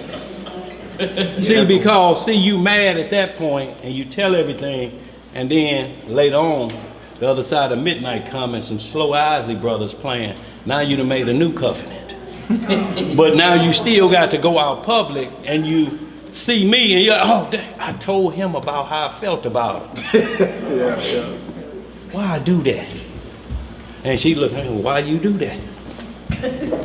Because that's what happens when a man don't cut himself. Satan gets you to cut yourself asunder the wrong way. Because if it ain't working, it ain't like both you can sit down and say, we're going to kill each other. Now, you don't cook grits. And I've been seeing you cooking grits. We ain't gonna have none of that Al Green up in here, is we? And she say, you know, I keep waking up like I'm choking, and you be woke too. You can't do that every night. Seeing who gonna be successful in the mission to cut this asunder. Yeah. Just say, y'all, we can't do this no more. And we got to pray, and if that means we stay single the rest of our life, that's what we do. But you can't jump right back in that same frying pan down the road, men or women, because it's gonna be the same results, y'all. Go ahead, bro. But no, yeah. Now this is what I just wanted y'all to understand about the Garden of Eden. It was created before the world, before planet Earth was set in form. So just like the Messiah, when he said, I saw New Jerusalem, it's the same thing. I'm going back to prepare a place for you. I'm going to get it ready to bring it back to earth. So this is what happened with Adam and Eve. Go ahead, whatever. 2nd Ezra 3, verse 4 through 6. Yeah. The book of 2nd Ezra, the Apocrypha, chapter 3, verse 4. Y'all make sure y'all write this down. Second, I got it up on the board too, y'all. Yeah. Well, I ain't got it pulled up, but I got it typed down. 2nd Ezra 3, 4 through 6. Out the Apocrypha.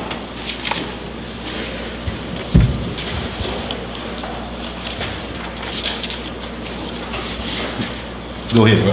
Hold on, sit still. Go ahead, sister, take your time. Good one too, y'all, is Ezekiel 28. That goes into how Satan was made as an angel, as a cherub. 2nd Ezra, y'all, chapter 3.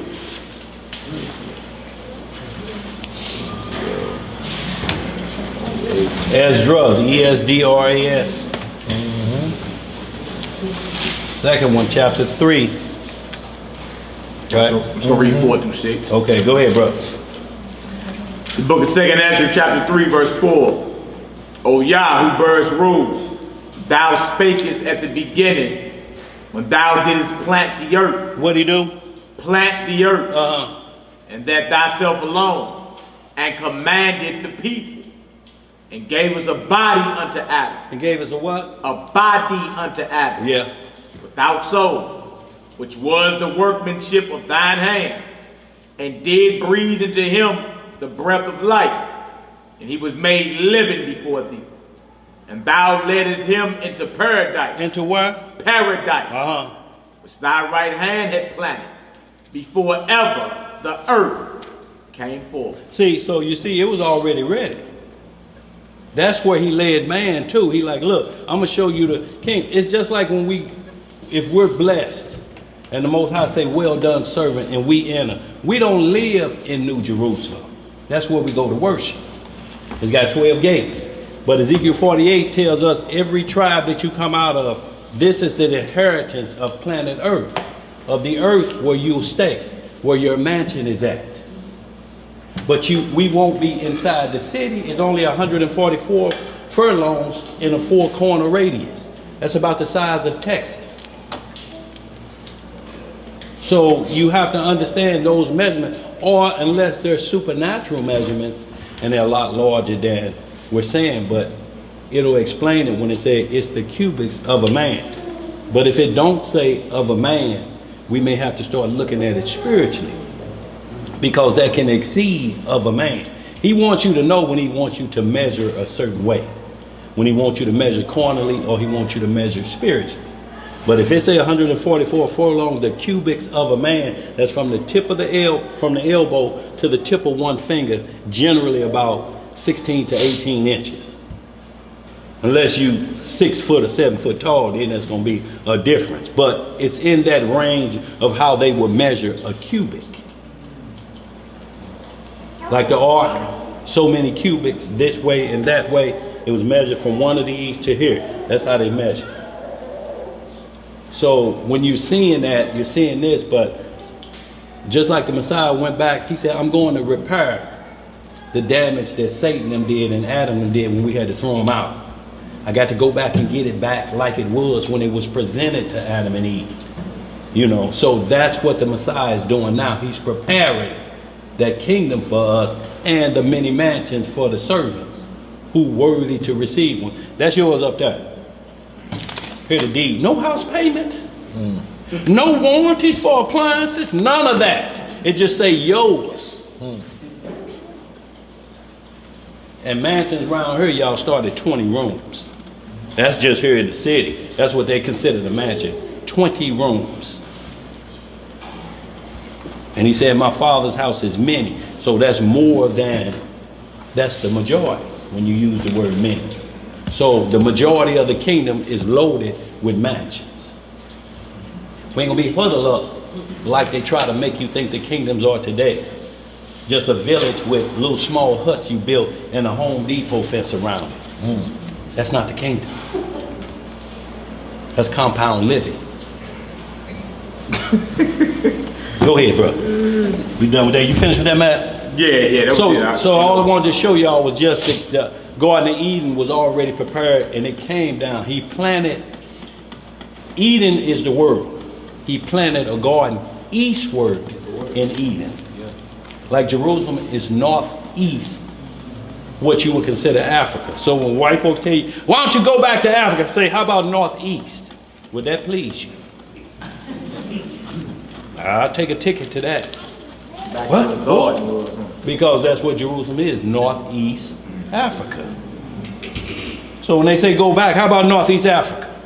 Let their wheels spin and try to figure out where that's at. It's gonna change everything. You ain't got to be arguing. Hey, you go back there. We built this country. That's where you're gonna get into. Okay, send me back from where I come from. If you're gonna send me to that part of the world, how about a ticket there? Y'all got tickets for that?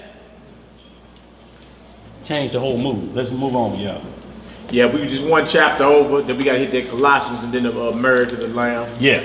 Just show the connection real quick. So one chapter over, chapter 12, start around verse 4, my brother. 1 Corinthians 12. Yeah. That's 1 Corinthians? 1 Corinthians 12, my brother. Yes, sir. Verses 4 through 12. Yeah. And we said we are members of his body. That's Ephesians 5 and 30. We are members of his body. We read Ephesians 1, where his body is symbolic for the church. Body of believers. Are we members of his body? All right, so 1 Corinthians 12 is up here on the board. You see that 12, 4, and 31. We may not read all of it, but you know, let's just get into it. 1 Corinthians chapter 12, verse 4. Now there are diversities of gifts, but the same Spirit. And there are differences of administrations, but the same Lord. Y'all see that? Diversity of gifts. Everybody don't have the same gift, right? But it's the same Spirit. So no one should be feeling insignificant, like I'm not important or whatever. Whatever role you play, whatever the Most High has blessed you with, hey, perfect that. Roll with that. Don't feel like you just insignificant. How cool you gonna walk without your pinky toe? You ain't gonna be catwalking without that pinky toe. You understand? Or how good you think you can hold this right here without your thumb? You understand? Even the smallest things on your body are important. All right, let's read, bro. And there are diversities of operations, but it is the same God which worketh all in all. So we see same Spirit, same Lord, same God. Even though the body has different operations, different spirits, different gifts, right? But it's given by the same Lord, God, and Spirit. All right, let's read. But the manifestation of the Spirit is given to every man to profit withal. We ain't talking about profit like ching profit. You understand? But the spread this gospel, spread this truth. All right, come on, bro. For to one is given by the Spirit the word of wisdom, to another the word of knowledge by the same Spirit. Right. To another, faith by the same Spirit. To another, the gifts of healing by the same Spirit. To another, the working of miracles. To another, prophecy. To another, discernings of spirits. to another divers kinds of tongues, to another the interpretation of tongues. But all these worketh that one and the self-same Spirit, dividing to every man, severally as he will. These are the men that believe in Messiah. If y'all read that verse 3. You understand? Those speaking by the Spirit can't call him accursed. Anybody speaking in that Spirit saying we don't need him, he's a curse. If that illegitimate child existed, you feel me, and start laughing and all that, well, they haven't been given the Spirit of the Almighty to do this. No matter how much knowledge you think they got. All right, come on, Hebrew. For as the body is one and hath many members, and all the members of that one body, being many, are one body, so also is Yahushua. So also is Messiah. Y'all see that? So when we read in Ephesians 5 and 30, we members of his body. They say just like your body got many members and many operations, so is Messiah. It's the same way. It worked the same way. All right, let's read, Hebrew. For by one Spirit are we all baptized into one body, God. Whether we be Jews or Gentiles, whether we be bond or free, and have been all made to drink into one Spirit. For the body is not one member, but many. Isn't that true? Does your body have one member? Or many members make up your body? All right? Same with those that believe in Messiah. All right? And that's more than a notion. And we ain't talking about somebody that say, yeah, I believe. You understand? The true faith and true belief is in the Bible. It's not based off some figment of some Negro or heathen's imagination. It's in the scripture.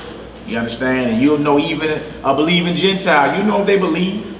You feel me? They won't be around here pompous and, you understand, still in that clan spirit or none of that.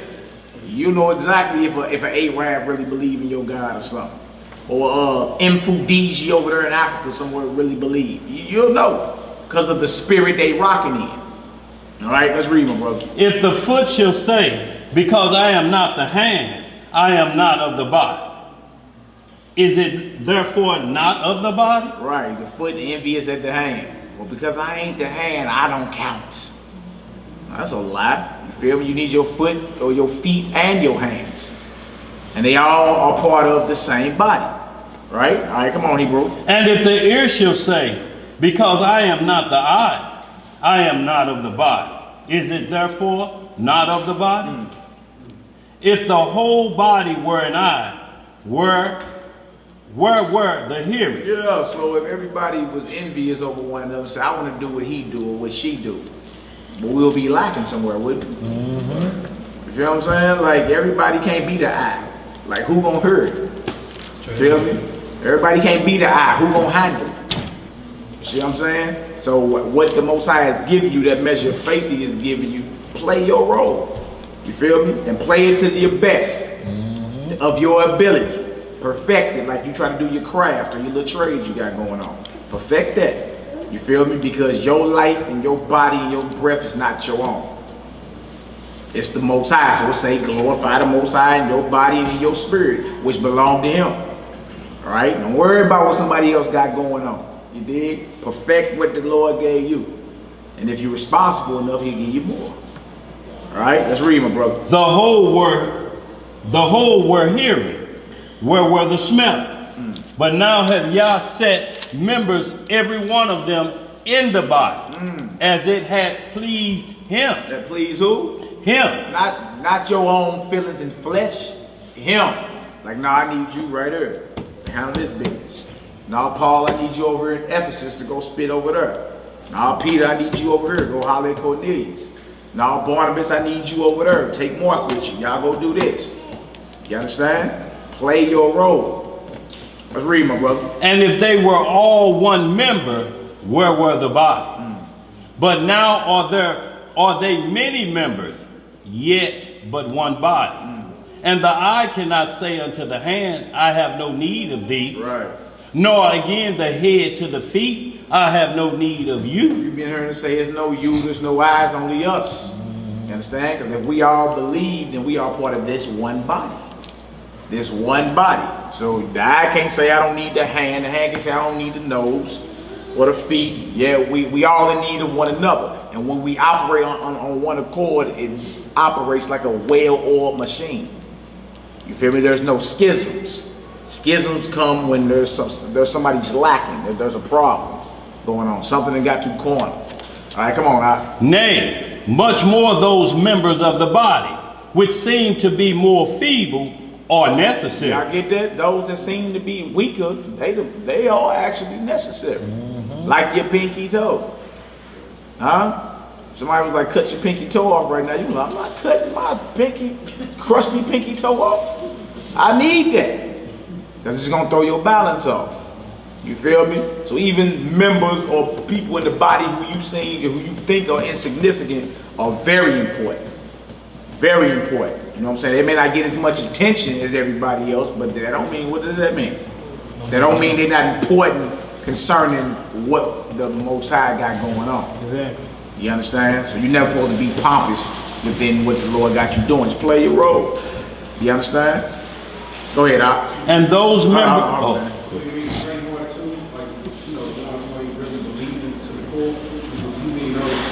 He said those that seem to be feeble.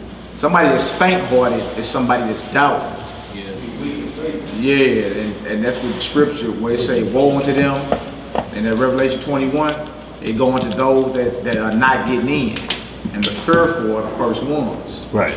This is the scripture that say, keep them around, don't necessarily. Yeah, you pray for them. Yeah. You know what I'm saying? Yeah, right. Yeah, you pray for them and build them up. You understand that they may increase their faith and all that.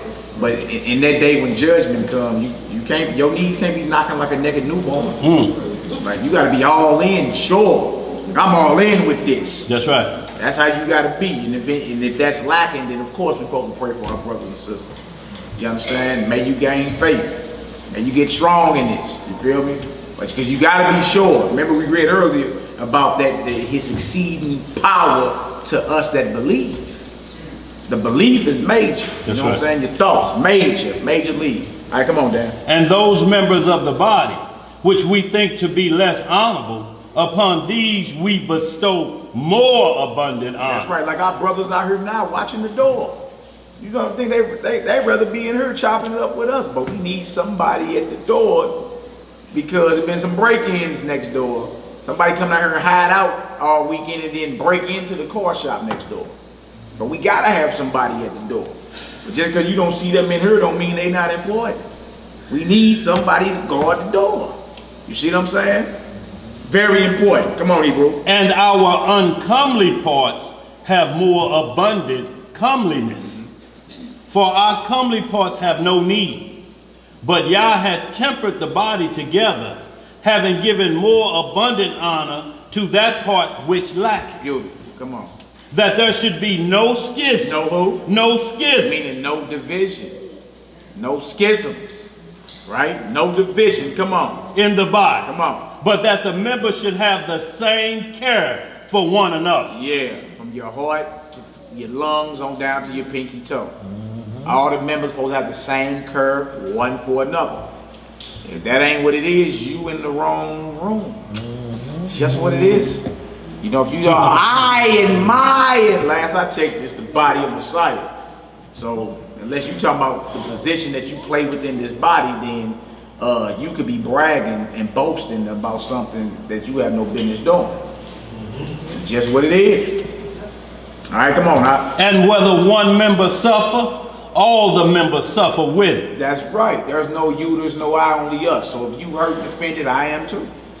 Let's get it together so there be no schisms. Come on now. Or one member be honored, all the members rejoice with it. That's right. We be apt when blessings be coming through. Like it's yours. I mean, it's yours, but it's mine too. You know what I'm saying? I'm with you. Brother got a new house, boy. We hey, housewarming, pour it up. Yes, sir. Let's get it. Yes, sir. I ain't got no key to your house, brother, but you right. Hey, you know, hey, I'm happy for you. Yeah. Let's get it, bro. Now ye are the body of Messiah. Now you are who? Body of Messiah. Come on. And members in particular. Beautiful. Come on. And Yah have set some in the church. First apostles. Yeah. Secondarily prophets. Come on. Thirdly teachers. Thirdly who? Teachers. Come on. After that miracles. Then gifts of healing. Helps. governments, diversities of tongues. Are all apostles? Are all prophets? Are all teachers? Are all workers of miracles? Those are questions. Right. Come on. Have all the gifts of healing? Do all speak with tongues? Do all interpret? But covet earnestly the best Or gift. desire earnestly the best gifts. This is one instance when coveting is righteous. Coveting is wrong when you looking for something that's not yours. But if you're looking for spiritual gifts and all that, he said you can strongly desire that. You understand? Nothing wrong with that. Covet earnestly the best gifts. Come on, brother. And yet show I unto you a more excellent way. I got one more I want to hit if we can, Hebrew. Colossians 1, just real sir. quick. Yes. 12 through 19 is a few verses. Back to the body. Because remember, Paul said, I speak of great mystery, but I speak of Messiah and his church. Well, his church is the body. All right? And that was the breakdown of Genesis 2, 21 through 25. Yes, sir. Eve taking out the rib of man, brought to man. Man shall leave his father, mother, cleave to his wife. They shall become one flesh.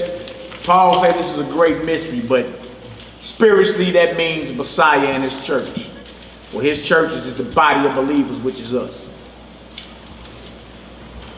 How about we being subject to our head and not be entertaining bad fruit off the wrong tree?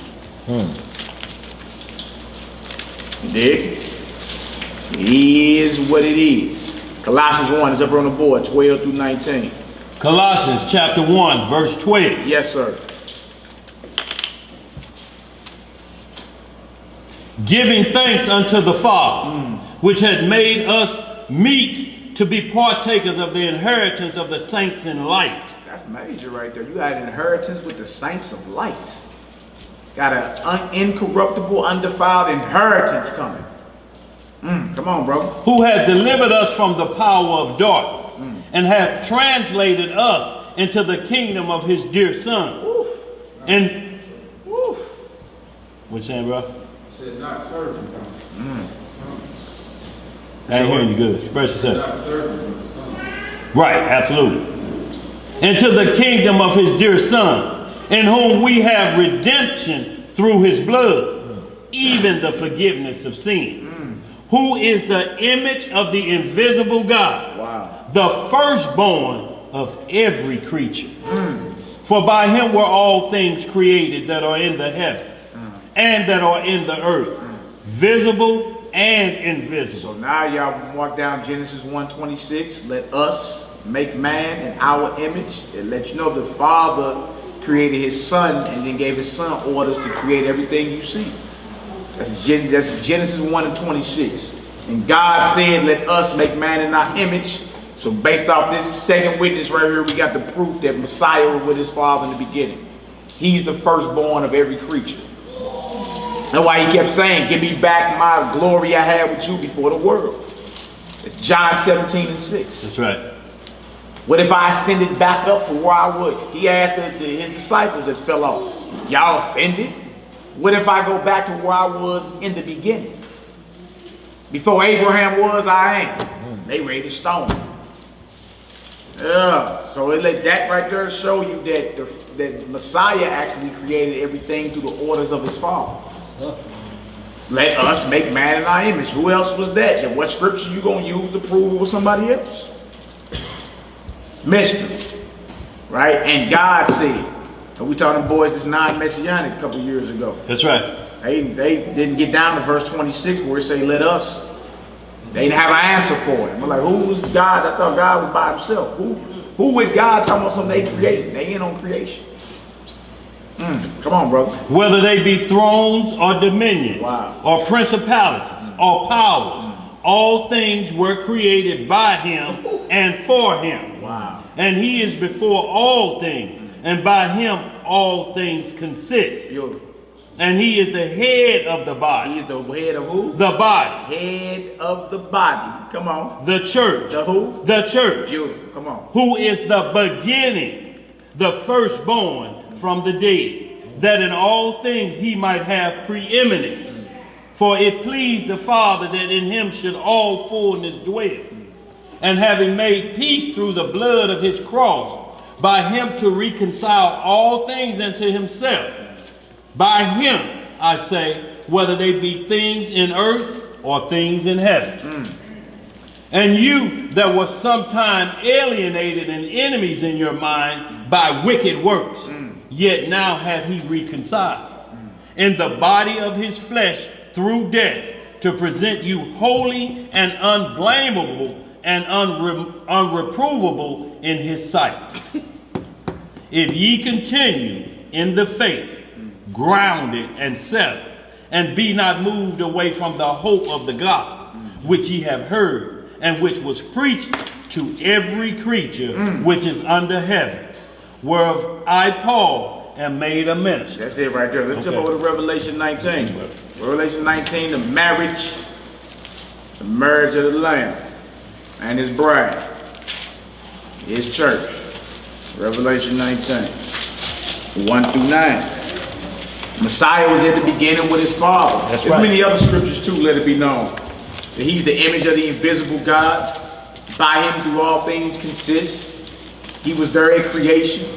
You feel me? They be like, this sound like y'all talking. Look, we talking what the Bible says. That's right. And there's even those that claim they believe in the New Testament, but won't give Christ his props. They won't deal with him on that level. They rather him be reduced to a man like us. That's right. You understand? And get mad at us because that ain't, no, we rock what the scriptures say about him. The scriptures say he divine. The scriptures say he was in the beginning. You understand? He was there at creation. Holds the title of God. You know, That's right. See his father, but he still, that's his family. That's what it is. Right? And that we will be called the sons of God as well. Made in his image and his likeness. So we don't water that down just because a whole bunch of Hebrews online saying, like, they'll never tell you that the Messiah was there at creation. Right. They'll never tell you that he holds the title of God and that he's divine and all powerful. They won't even go into it. They just say Joseph is his father. Right. And leave it at that. You understand? We don't reduce the Messiah to be cool with nobody. That ain't Right. how we rock. The scriptures say what it is, and then we all in on it. Other than that, you're gonna be left. You're gonna be doing what that one boy called himself. He calls us a textual critic. He's there to bring criticism to the scriptures, because he really don't believe what's being quoted out the script. That's right. Divine prospect. Yeah. He ain't really know. Critic. And if you don't believe the New Testament, what it's saying about everything being created by him, for him, through the Father, you still got to deal with Micah 5. Yeah. 1 through 4. You still got to say who this is, and everybody you claiming it is can't fit it. Yeah. Because you have to put them at the beginning. I ain't never seen Hezekiah say, give me back the glory I had was at the beginning. Solomon didn't say it. David didn't say it. Abraham didn't even say that. So if you don't believe what we just read in Colossians, you still owe for Micah 5, 1 through 4. And he must be born in Bethlehem. That was born of old, of everlasting. Now, who born of everlasting in here? Nobody. They done put a number on you already. 70 years old, the Bible say, but they done lowered that for us. If you make it, and think about us, if you make it to 20, you lucky, being an Israelite. That's where our number is. Get locked up and never had a ticket, and you 30. Watch the marble on their face. Hold on, run his number again. Get his fingerprints again. He's never been in trouble before. He's not on the list to be dead before his 25th birthday. Who is this Negro? Fingerprints again. That's free case this day. Yeah. But they have put us so low because of the curses we face. Hypertension. All of the diseases that come, and then all of the plots that they put on us to die. So we go to half of 70 that the script promised you if you do righteous, 70. And if there be more than that, and they make it to 80, good time. But y'all think about Abraham was 175. Adam was, what, 960? 930. Yeah. Methuselah, the oldest man, 969, but ain't nobody lived the day of the Lord 1,000 years. Nobody. And those you think may have escaped it, they coming back to die. If they was born of the seed of Adam, because its flesh is set to die. It can't change its course. This is what y'all got to understand. This flesh we got is going to obey the Father. And ain't nothing you can do when the death angel come for this flesh. It didn't come for the Messiah's flesh. He gave it to death. There's total difference, y'all. He was not put to death because of sins he committed. That's right. But he was put to death for what we did. So it should be without excuse. If you believe that that was the case, that he did that, then by all means, you owe him your life. That's right. Your body is his. And he ain't asking you nothing grievous. What is he asking you to do? Stop sinning. Can't nobody keep all the commandments. Which one? Name it. Do I tell him I can't stop stealing? Not, and everybody's purse is laying out. They ain't gonna go for that one. So no, I'm gonna think of something. But they'll never admit which one. Just ask them which one. Hold on, let me get him. Go ahead. Go ahead, bro. What I want to understand is why did Abraham tell, why did Most High tell Abraham to kill Isaac? They'll just say that's just for faith, or he just being tempted and tested. But the Most High told Abraham in Genesis 15:13, your seed will go off. They gonna sin. So Right. how was the Most High able to keep the covenant that he made with Abraham, even though he knew they was gonna go off? See, him telling Abraham to kill Isaac was a foreshadow of things to come. He's seeing that Abraham wouldn't hesitate to kill his only son, Right. the son of the faith. Right. So he did the same thing for Abraham's seed, Israel, which is us. He Right. sent his only begotten son into the world to die. The same way Abraham was willing to give up Isaac. Absolutely. And the main deal is Isaac was a sacrifice. He never said, and thou shalt have a son, and called his name Isaac. That wasn't until the promise was made. But before then, he just said, thou shalt have a son. And that's what you're going to call him. See, it's why them to try to make David the son that is talking about. And when David did what he did, now they try to choose Solomon. Well, we all know what Solomon did. If it wasn't for David, Solomon, he said, only reason I ain't killing Solomon now is because of you, David.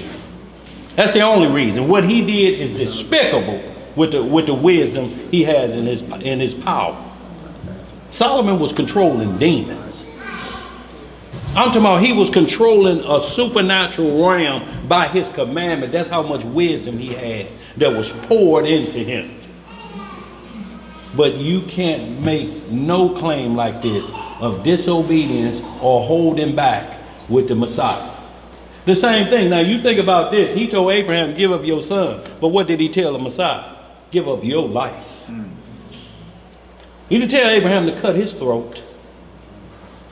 Thou shalt lay on the altar, Abraham, and thou shalt shank thyself in the heart as a sacrifice for me. No, he didn't do that.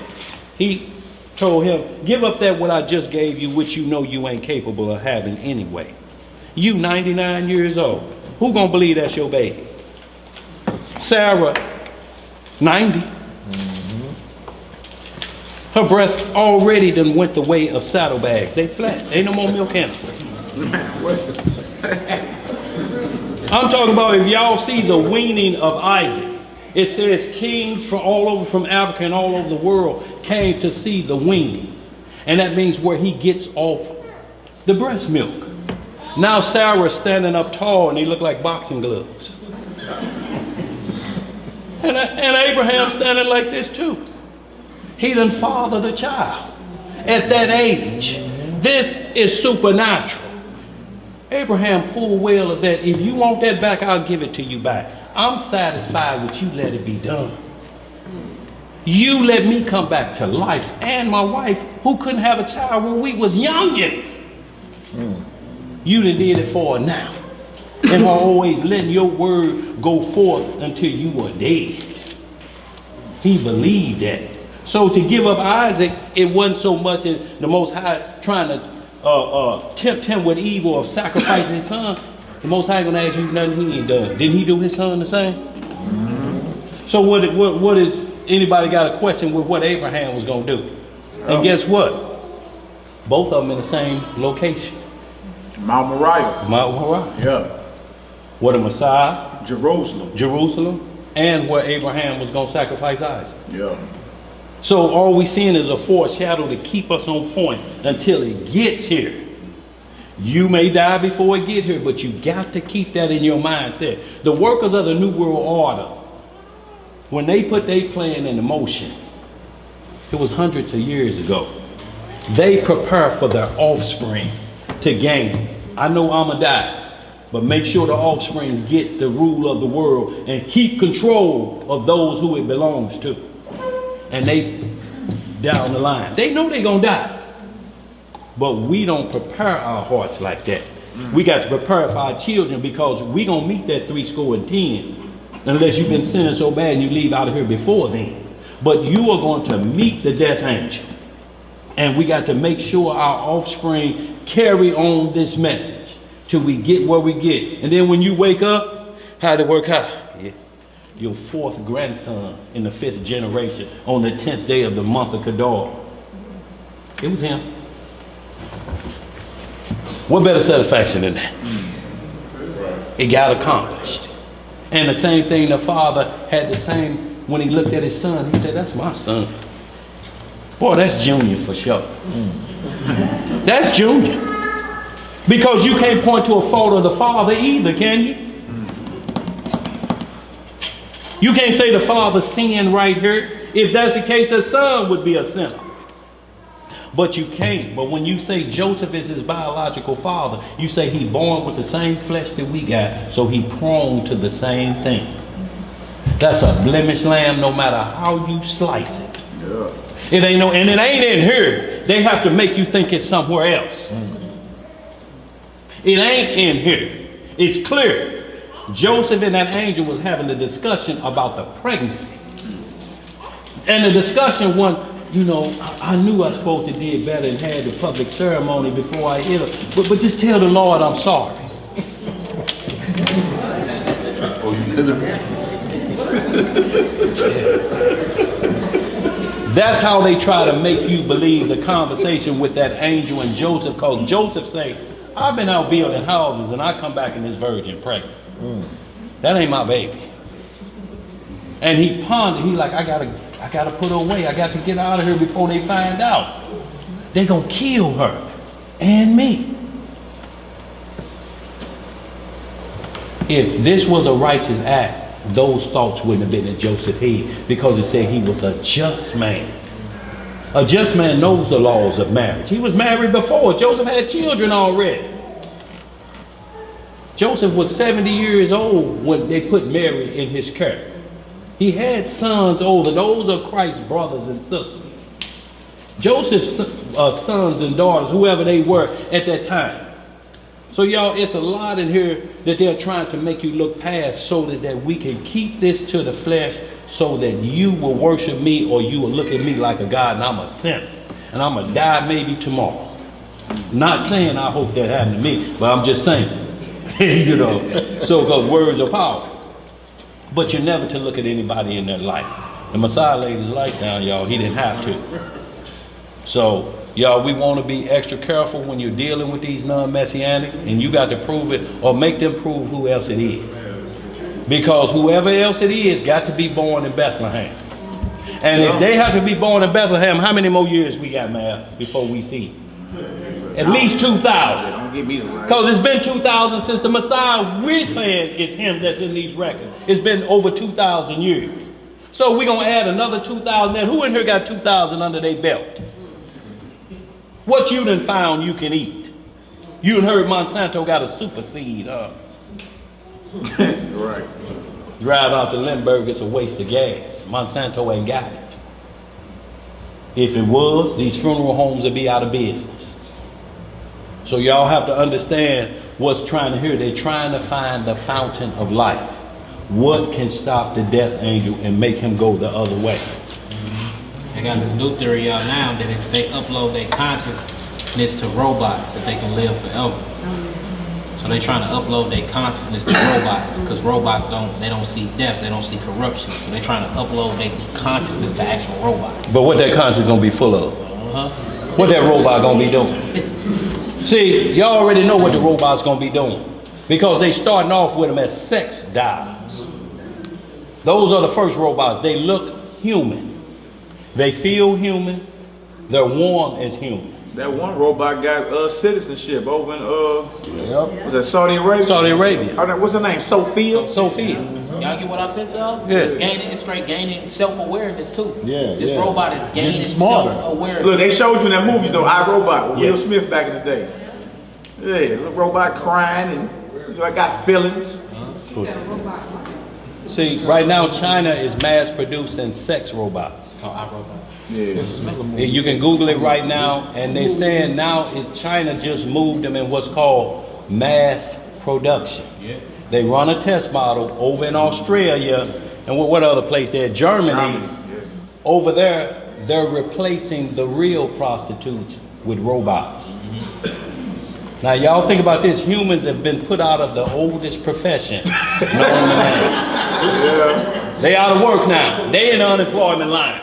Yeah, no, the only one that got self-aware right now is Sophia. They asked her who was she, and she said that she's mad because she's not a knowledge of self. So for her to even say she's not aware of self, letting you know she want to be aware. The last question they asked her was, they said, so what do you want out of this life? Because she met her creator, and she thanked him, called him her God and all that. And she was like, I just want to feel love. I want to feel fear. I want to feel emotion. Like what robot is saying that they want to? Like she's aware that she's aware of herself because she's aware she don't feel these things that she wants to. That's letting you know that she's gaining consciousness. Yeah. iRobot. Exactly. No, it's not programmed to do that. She's actually gaining some type of conscience because she's now conscious that she's not conscious. That's deep. Yeah, it seems crazy, y'all, but this is what it's leading to. You know, and just like Revelation when they talk about the beast. It said it was, he ain't, and then he is again. But y'all seeing, all y'all have to do is these duplicate robots. The scientists have made a perfect image of themselves. So they'll make an image of Yaqui robot. He's driving down King's Highway, and they chasing him like the OJ chase. And I'm here teaching. And he's sitting right here. Oh man. And that Israelite is out of control. What's that movie, man? Surrogate. Surrogate. Surrogate doing that too, yeah. So when they bring back whoever the Antichrist would be, it's probably going to be a mix of machine and human. Android or something. Terminator. Just like the book of Daniel 2:43 say, they like iron and clay don't mix though. It's going to always have a fault. But they are going to try to mix human with robot.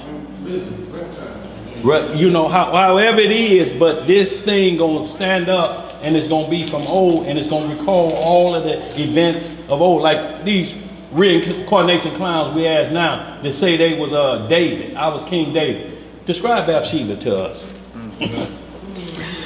I ain't supposed to remember that. Well, how you remember you David? Right.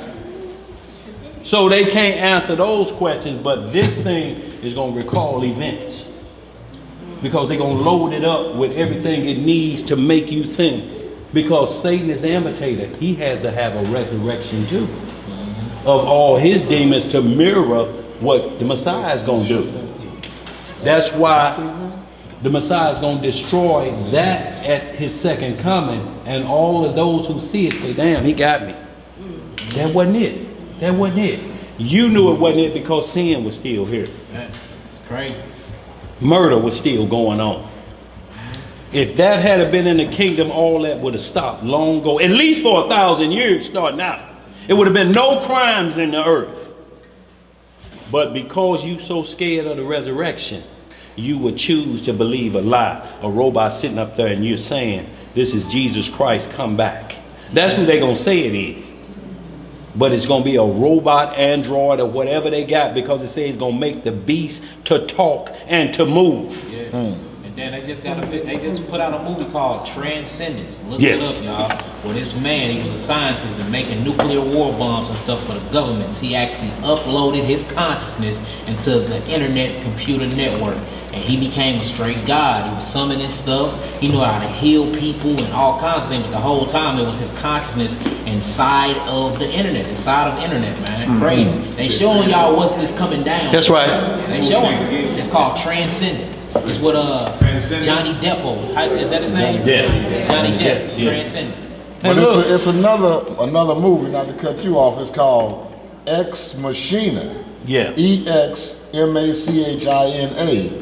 It's another AI movie, man, and this dude fell in love with this thing, man. They were talking back and forth, and they have, just like that, the one robot y'all said got the citizenship, the guy who was interviewing the robot said he forgot it was a robot he was interviewing because they were just conversing back and forth, and these things are able to think for themselves and actually learn stuff. Don't this think for y'all? When you get ready to Google, how do I, and it pops up, you be like, wait a minute. Y'all see what they doing? I didn't know that. I was thinking that. So going off what Dan saying, what is they doing? They programming these computers to become conscious. Right. Why is it finishing your sentences before you done? Before you done with it? It's becoming one with It's you. becoming one with you. And your every thought. So when they make that model of you, and they program all of your information off of this, because this is what they come for, or your hard drive. They still trying to unlock the shooter of that church when it done killed everybody to see what's on his what? Mind. They saying his mind is in his phone, but we can't unlock it. Facebook, what's on your mind? What's on your mind? So when they get your mind and program it in there, so that thing gonna do exactly what he do. It's gonna come down here, it's gonna drive down here while they got him locked up somewhere. It's gonna do everything what he's been doing off of here. But it cannot, because it does not have a soul. That connection that's between us is gonna be void from it. Oh, so I can shotgun and blow that head off and not be in danger of the resurrection? No. The judgment? No. So I can kill me some robots? It ain't got no soul, bro. Oh, okay. Now the only way you can't, you gonna get locked up in this kingdom once they give it rights. Yeah. Because then they're gonna have the same rights as a human being. Yeah. You can't put it down. But the reason they started with the sex Oh, is lives because if you're not shamed, now if you got a blow up doll, you got it hid way up in the roof somewhere. That's where you was. And the air pump there. Look. It's great. Well, if you know what mine is, you willing to tell yours. But hey, Look. this new world order, and it's artificial Revelation intelligence. 13. And Yeah, that's what I want. this Yeah. Antichrist, Yeah, they yeah, are connected, man. This artificial intelligence, new world order, and the Antichrist. This is connected. I don't know exactly how, but it's all intertwined with itself. What about that new movie Geostorm? Y'all see that? Yeah. With Robin Williams, when he played that something robot. That's what I'm saying. And he lived a long time. Yeah, they showing it. They trying to beat death. They trying to actually upload their souls into computers. I'm telling you, man, that's what they doing. Well, what it does too also is if you're not shamed to be seen with a robot. See, you're shame of a blow-up doll, Zed was talking about, you know. But just think about this, because it feels like a human, it looks like a human, it responds like a human, it changes the thought process, but it can't reproduce like a human. I don't care what you have your way with it, all you got, what they consider is, we can manufacture the perfect woman for you. Never talk back. Don't argue. You ain't got to wait about when that time of the month comes. It ain't no time of the month with this one. And y'all, when you Google it, it said it's replacing every prostitute. Like how crack ran the pimps out of business. Y'all know crack ran them out of business. How you gonna sell me a woman for $100 when I can get her for a $5 rock? They couldn't compete no more. So when you're trying to say, Mary, I ain't got to worry about none of that. This robot gonna do what I tell her. Be in that position when I get off of work. Yeah, Yes, sir. you're not dealing with that robot is not made in the image of God. Right. You feel me? So anybody think, well, technically, now don't even try to play the loophole game with that. Right. That's not the image of the Most High. So how are you trying to become one flesh with a robot? You understand? It's nothing but masturbation. It's all evil. And we need that Genesis 13 though. Yes, man, sir. about That's the, what we need. Hey, bro. Yes, sir. In this warfare, Ephesians 6 and St. Girdle, we're going to the truth. Yeah. We always talking about that's where the enemy strikes first. And you Yeah. don't truth now. Yeah.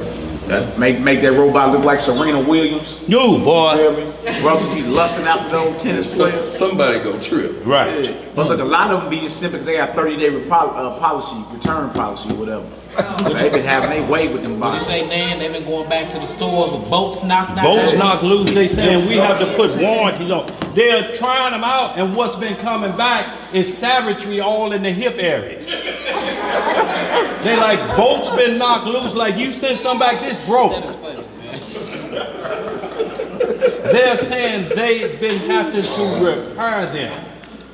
It ain't no I'm tired, I got a headache. None of that. What's funny though, Dan, how the gas rate, he reports on it. All y'all got to do is Google this if y'all don't believe it. Just Google sex robots removing prostitutes. Go ahead, and they'll tell you what. It's a brothel. They have Yeah, a brothel. $6 brothel. Yeah. The owner said that they had one doll that was really popular. In demand. Yeah, and that it has been broken several times. She had to take it back. What is going on? The Marilyn Monroe doll. Wow. Going down. See, y'all understand what it is. So the robot is the lust that's a whore. She had both the Kennedy boys and all of the top actors. Joe DiMaggio, all of them. All of them had it. She had both the Kennedy boys at the same time. This is the hottest doll out there. And they order them with the dress that blow in the wind. You know, like when she's standing over that grate. You get to watch that before. That come with the fame. No ask me, I know that. I've been reading. But y'all, it's coming. So whatever your wicked imagination desires, this why you have to be, the women have to be concerned because they are building the male model too. The chest you want on it, everything. All of it. Don't have to worry about nothing. No infant Won't run tigers, your boy. car out of gas. Won't do none of that. Won't run your car.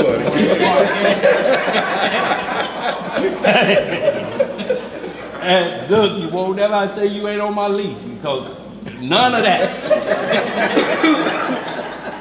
No arguments, no fight. Who this here for Harpo? None of that. Well, we go ahead, sir. Y'all, let's finish on up, y'all. You got a couple more scripts you want to hit. About Go the ahead. image of the beast. One thing we have to remember with these dials, or shall I say, Shalom, y'all.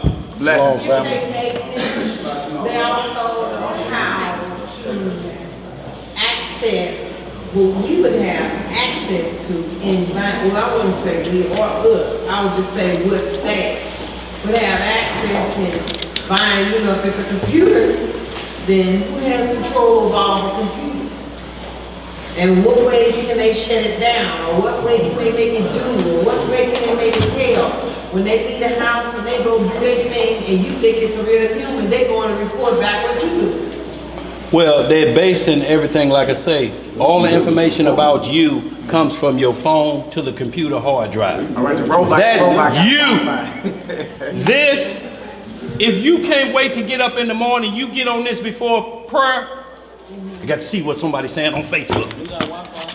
They asked her a question. She said, "Let me look it up." Yeah. She said, they asked her a question. She said, "Let me look it The up." robot Let me linked to go Wi-Fi. online. She and her eyes went to the back of her head, and she straight became an encyclopedia. Like, what? This is crazy stuff. Y'all got to understand that what they are preparing to do, like bruh finna read that Revelation 13, so y'all understand what they're showing us, because it's without excuse. Y'all, we see this right before our face. Yes, sir. Yes, sir. For you to be with one flesh that you never have to worry about cutting off. It ain't no battery issues. None of this. And y'all, it's both for male and female. They just starting with the female. Y'all, and think about this. It ain't no coincidence that all these people are being busted out now. All the pedophiles and all of this stuff is hitting the forefront. Yeah, Podesta and all them. Type of madness going on all in Hollywood, but all the pedophiles are being aired out. So they busting them out for a reason, not only just to lock most of them up, but to also promote the little boy dive. To set the stage, huh? So you don't have to keep messing with these little boys. We got a robot that can take the abuse. Oh, man, Won't say nothing. Won't say nothing. that's it. Hey, see, Will look around and say, may I have enough? but look, you see, it don't do nothing to change the wicked behavior. That's what we're Feel talking me? about. No accountability. It's just what? You can continue on with your lust and your wickedness, right? But it can be with a robot now. That's crazy. You see, nothing to change up the wickedness that would get you thrown in the lake of fire. Deal with a robot. Well, you see it on wildlife. Well, look, it'll just be destroyed. That's going to be his judgment. But what we're talking about, if R. Kelly mind don't change, he going to have a whole stable of 12-year-old robot dogs. Yeah. If his mind don't change, he back in the news again. You probably got more frequent. Y'all have to understand they are basing this off your strong lust that the Messiah said, we are trapped in an adulterous and sinful generation, and that's your trial from the Lord. How do you get around that? He said, it ain't like this uncommon to man. Who we know got around that and succeeded? Lot. That's right. Yep. What Lot got through is what we've been given the instructions for, to look for what's coming. If he did it, we can do it. You just got to get rid of that strong desire of the flesh. Straight up, straight up. Because transsexuals are out here and them must not be working too well. Ain't the same thing because they can't switch the DNA. So even though they get all of their particles cut off to look like a woman and implants up here, every now that DNA will jump out. You want some eggs? I mean, you want some eggs, baby? You ain't gonna be able to stop it. Hey man, it's crazy. Hey! Lights out and somebody, oh, that's what I'm talking about.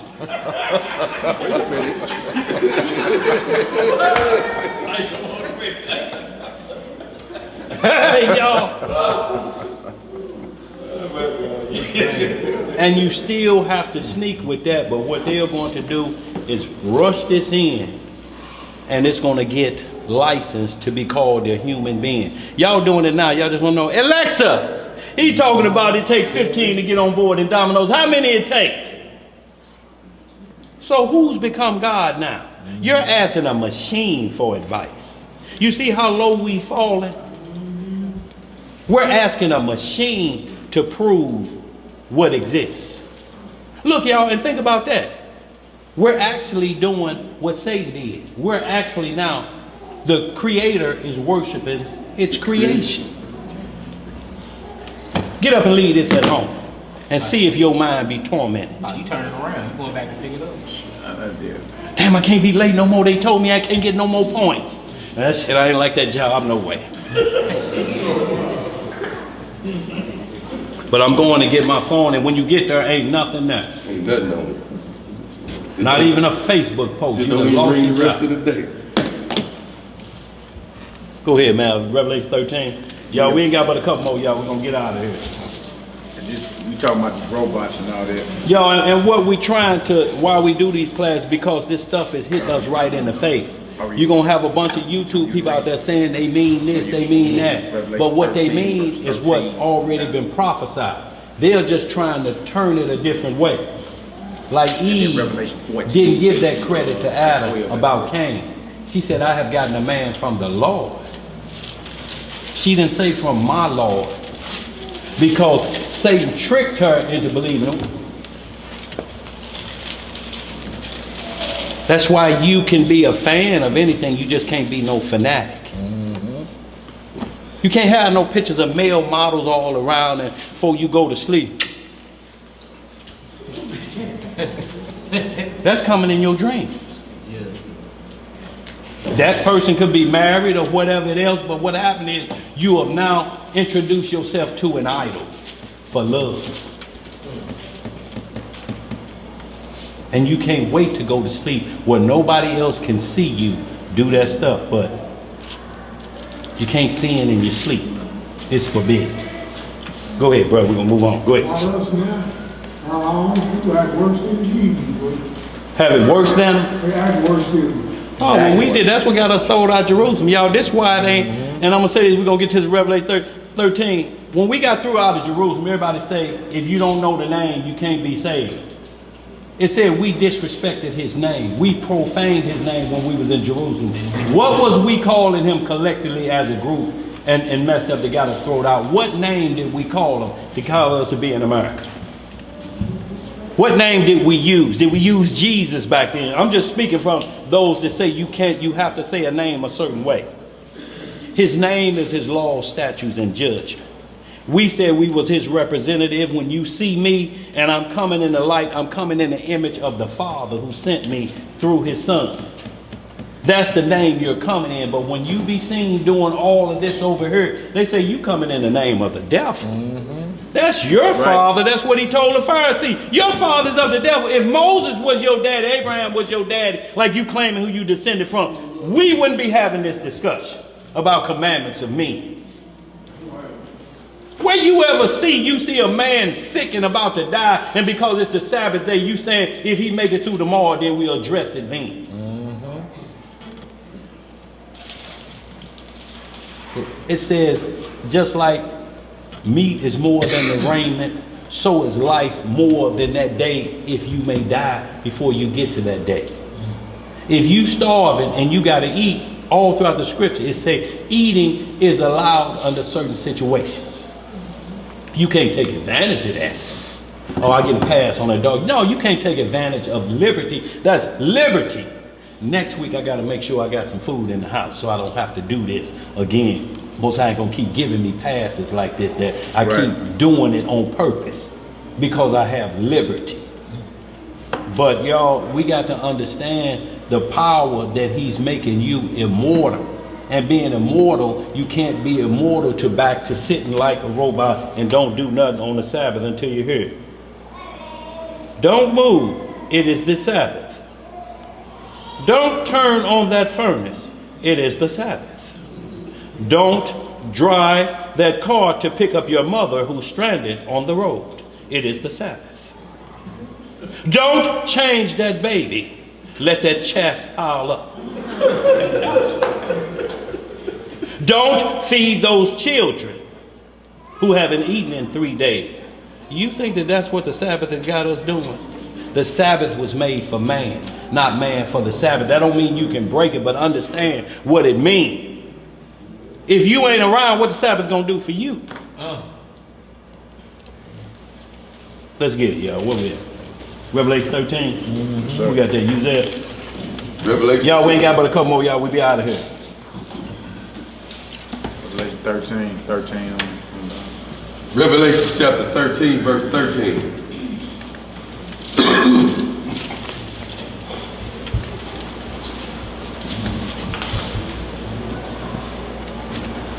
And he doeth great wonders, so that he maketh fire come down from heaven on earth in the sight of men, and deceiveth them that dwell on the earth by the means of those miracles which he had power to do in the sight of the beast, saying to them that dwell on the earth that they should make an image to the beast. Make a who? Make an image to the beast, which had the wound by a sword and did live.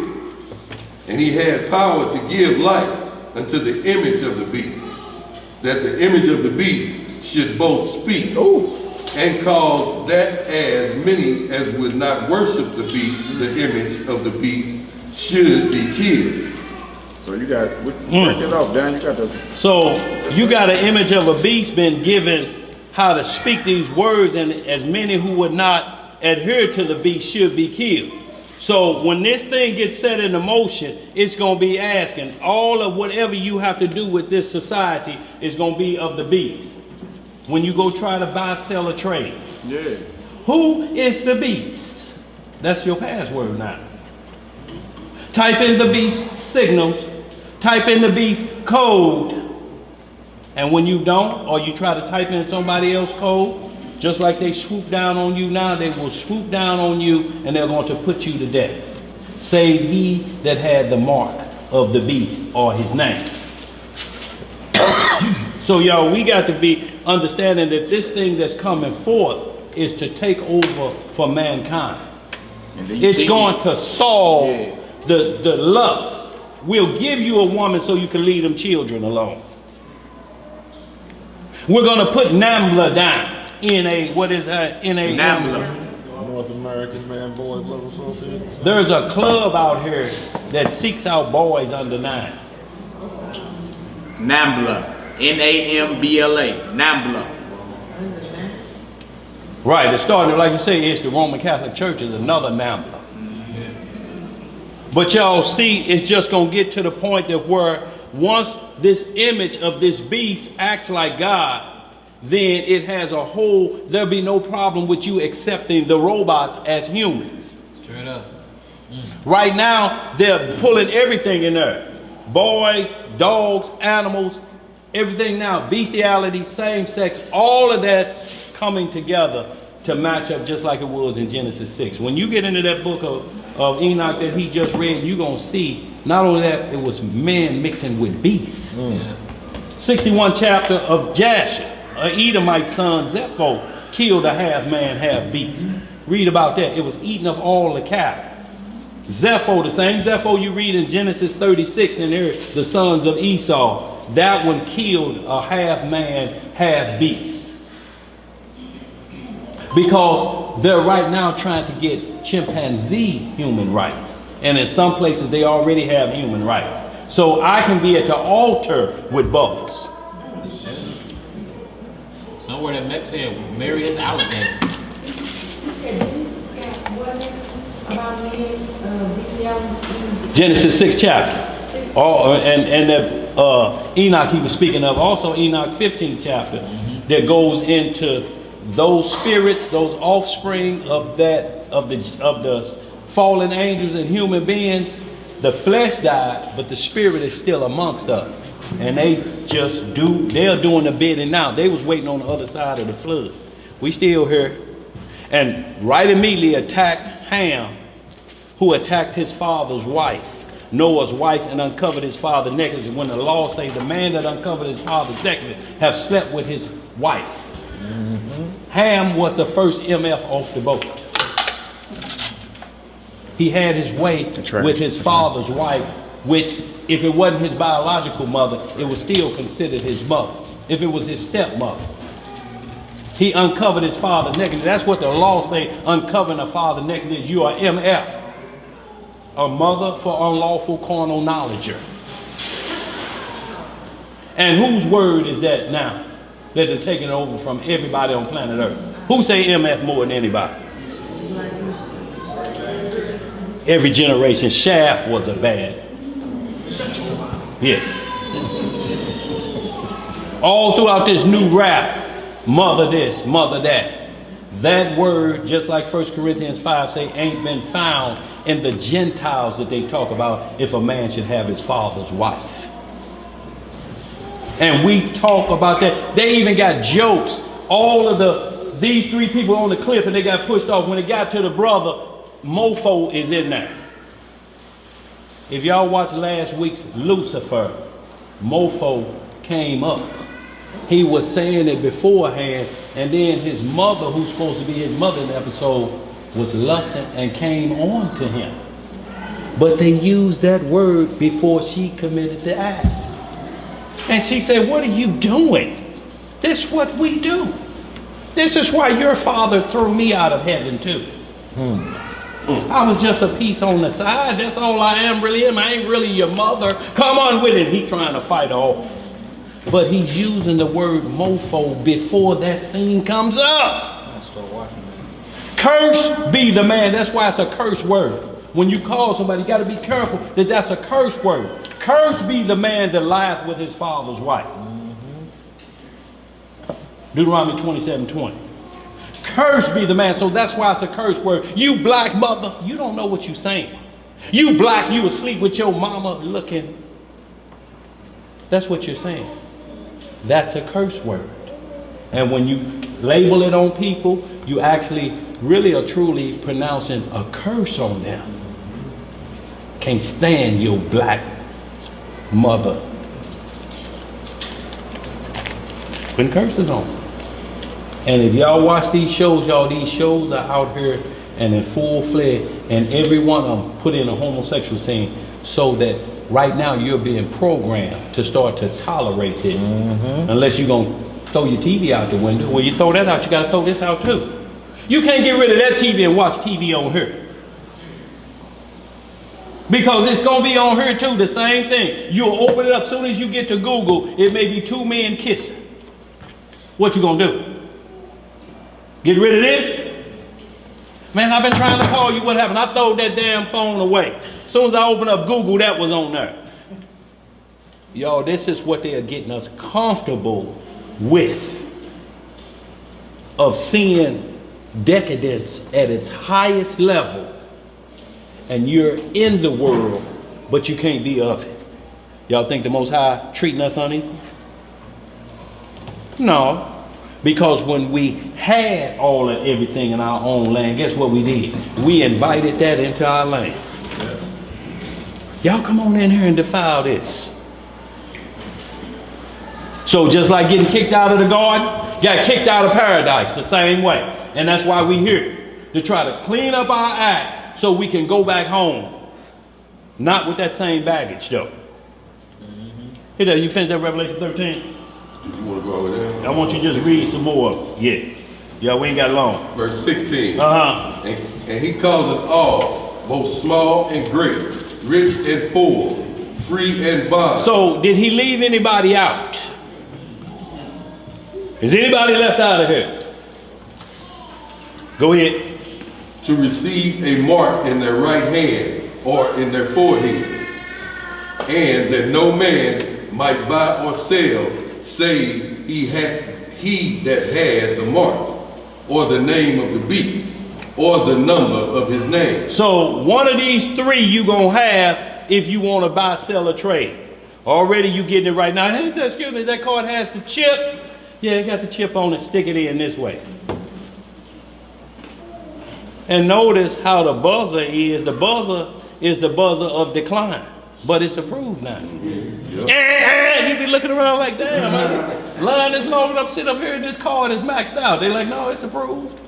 I'm like, why don't they fix that buzzer shit? Have a bell ring like on Family Feud or something. Dun dun dun dun dun dun dun dun. Make us at least think the thing went through with that. And you have to look. What it saying? That deal hideous. It's hideous. I thought I was insufficient funds. Till you look and see approve and they pop off the receipt and hand it to you. You walking out like, man. But y'all, this is going to be the thing, but it's going to be that button if you're trying to use somebody else's chip or card. And authority's going to be right there. And if you ain't got it, who does this belong to? They're going to put you down. Yo, this is why we got to go spiritual on this. Because if you get to the point that where we are so hungry that I'm going to break in somebody else and steal a card and think you ain't going to get caught, it's an illusion. They've already got the program mapped out. They got it laid out. They know it's foolproof. Now, we 2 checks from homeless. If you just got paid this Friday, you already done spent at least 2/3 of the 2 weeks from now. It's already accounted for. And what if they say, oh, that one, if you want that one, you have to take the mark. If you want to continue living. Hey. Grasshopper and creek water. Hey. Read some more. Verse 18. Here is wisdom. Here is what? Wisdom. Let him that hath understanding count the number of the beast. So wisdom, do we have anybody here with understanding of number counting? He got a board over there with some number counts right there. You can see 86 plus 257 eating some, but all of those are Hebrew words up there. Y'all see that? So he has number, he has the understanding of a number. What else is that? For it is the number of a man. It's the number of a man. So what we know now, It's a man-made number system. Now we got man-made number systems that we deal with every day and don't even pay attention to it. Your dollar bill, whatever money you have, has the ABCs on it, A through Z. A, if you got a dollar with A on it, the number 1 is on there. Got a dollar with B on it, the number 2 is on there. You get up to H, whatever number that is on your alphabet chart. If you got a Z on there, it'll say 26 under there. It's the number system of a man. That's how they spell out who the Antichrist will be. Go ahead, read some more. And for it is the number of a man, and his number is 666. So 600, 3 score is what? A score is 20. So 660 and what? 6. So what's that number? 666. But it's not just 666 in nobody's head. The number of a man, just like we just explained the dollar bill, have to spell out his name. If it's going to be a Latin, whoever it is, as the Antichrist, and Roman numerals, V mean what? L mean what? 50. So whoever this is that claims to be God on earth, whatever they say his name is, those letters will spell out to be 600, 3 score, and 6. 50 if the L, 500, N is 100. But his name, Nero Caesar, spells out 600, 3 score, and 6. What's on the Pope's hat spell out 600, 3 score, and 6. Montreal, I guess, over there spell the same thing. Ronald Reagan. Yeah, that's what some try to say. Ronald Wilson Reagan. But they didn't understand it wasn't 6 letters in each one of his first, middle, and last name. Each letter had to add up, because if you add each one of his names up, it probably add up to 1,050. So that would technically take him off the list. It's the letters. Like if you got Roman numerals and you have to count that differently, that's of what? Roman Latin numerical system. So whoever get ready to introduce the Antichrist, that number system, whatever he has on his crown, because they're going to mirror Exodus when the high priest had the name of the Father in their banner, in their bonnet, or what's that head wrap they had right here with his name. And who tried to mirror that was Hulon Mitchell, the one that called himself Wrong Way Been Wrong Way. Yeah. Air Force Mitchell. Yahweh been Yahweh, because he had kind of flew over. Yeah, but so he had that same right on his headband, on his forehead. That's where they got that process from. So whoever this beast is, whoever they set up, is going to be after that number system. That's how you going to know it's him. It ain't going to be no name you can just call on. Forget all that YouTube stuff. Count the number of the beast. Whoever they say the Antichrist is, whatever his name is, count it. If you have to do every number system, put some work in and count it. Yeah. If you saying it's this person, man, I believe it's going to be Judas Iscariot. Count Judas Iscariot in Roman, Latin, and Hebrew. Use all of the number system and write down Judas Iscariot and see if it add up to that. If it don't, he's off the list. Ain't no need us keep trying to pick somebody. It's already been told to us how they going to set it up. If we don't live to see that, then the next generation going to live to see it. But at least we know the start of it has already happened. Y'all understand what we're saying? The start of this number system, System already here. Yeah. and a beast system taking over, robots taking over, is already here. But when that robot come back as one of your loved ones, which you gonna think is a wonder, Big Mom! If you own this, it's face recognition. Whatever this face is, they take a picture of it at a stoplight, they go into every document out there and find it. Oh, that's Rufus' cousin. We just go get Rufus to find out where he at. See, when you're including all the pictures, you're like, man, don't put me on Facebook. You're already on that. Already in London, England, every individual is on film 625 times a day. And that's if you just go to the store and back home. Now, if you walking around town shopping in the mall, that triples. That's how many times you caught on camera. And see what they're doing to us of being caught on camera. Now we post everything as a joke. All bad behavior is put on Front Street.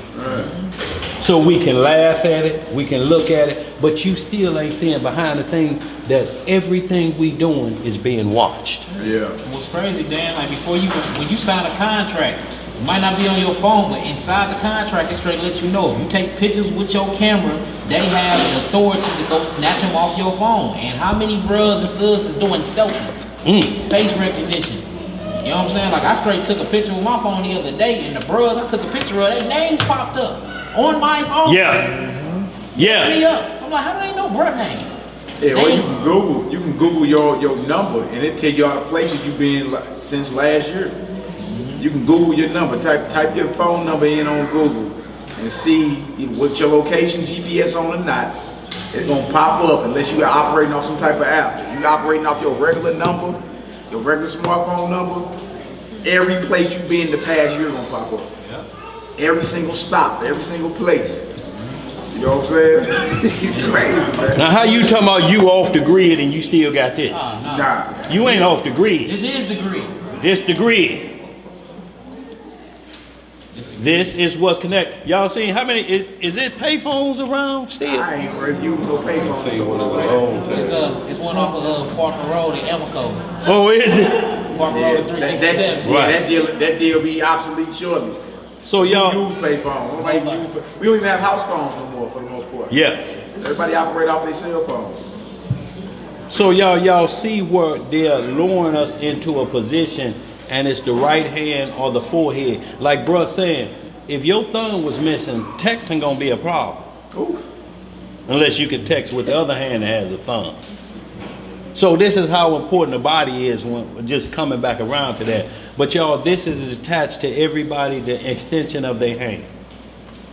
And the hard drive or the thoughts that come. So your forehead and the right hand of your hand, because what you think you type. That's right. And it knows you because it's tracking your history. That's when they go get these hard drives and they say, did you try to kill your wife? Okay, let's get his hard drive. How to kill my wife and get away with it. That's 10,000 hits you done put on there. Then how to dispose of the body. And you talking about it ain't what it look like. It ain't what it look like. That's like you laying up under the covers in the bed of another man's house naked, and when he come in there, you tell him it ain't what it look like. Yeah, No, partner, it ain't what it look like. We're taking an acting class together. Okay. Well, we gonna act out this scene right here. The way that Revelation 14 is to show the judgment on that before taking in that system when it's finally set up and mandated for what it is. Revelation 14, I believe, is 8 through 12, right? Revelation 14, y'all, is it Revelation 14? Yeah, it's over from 13. Bro. So anybody, y'all, is any of this going over? Y'all understanding where we come? Y'all, like we saying, look up the robots. Look up the number system of men. Y'all have to look up these things so they go together so nobody don't dictate who it's going to be. You can't be fooled to start chasing something. Do your homework because they're going to separate us. Yeah. Swoop him up this week. Swoop him up Thursday. Man, y'all seen him? Man, I ain't seen him, man. Anybody got?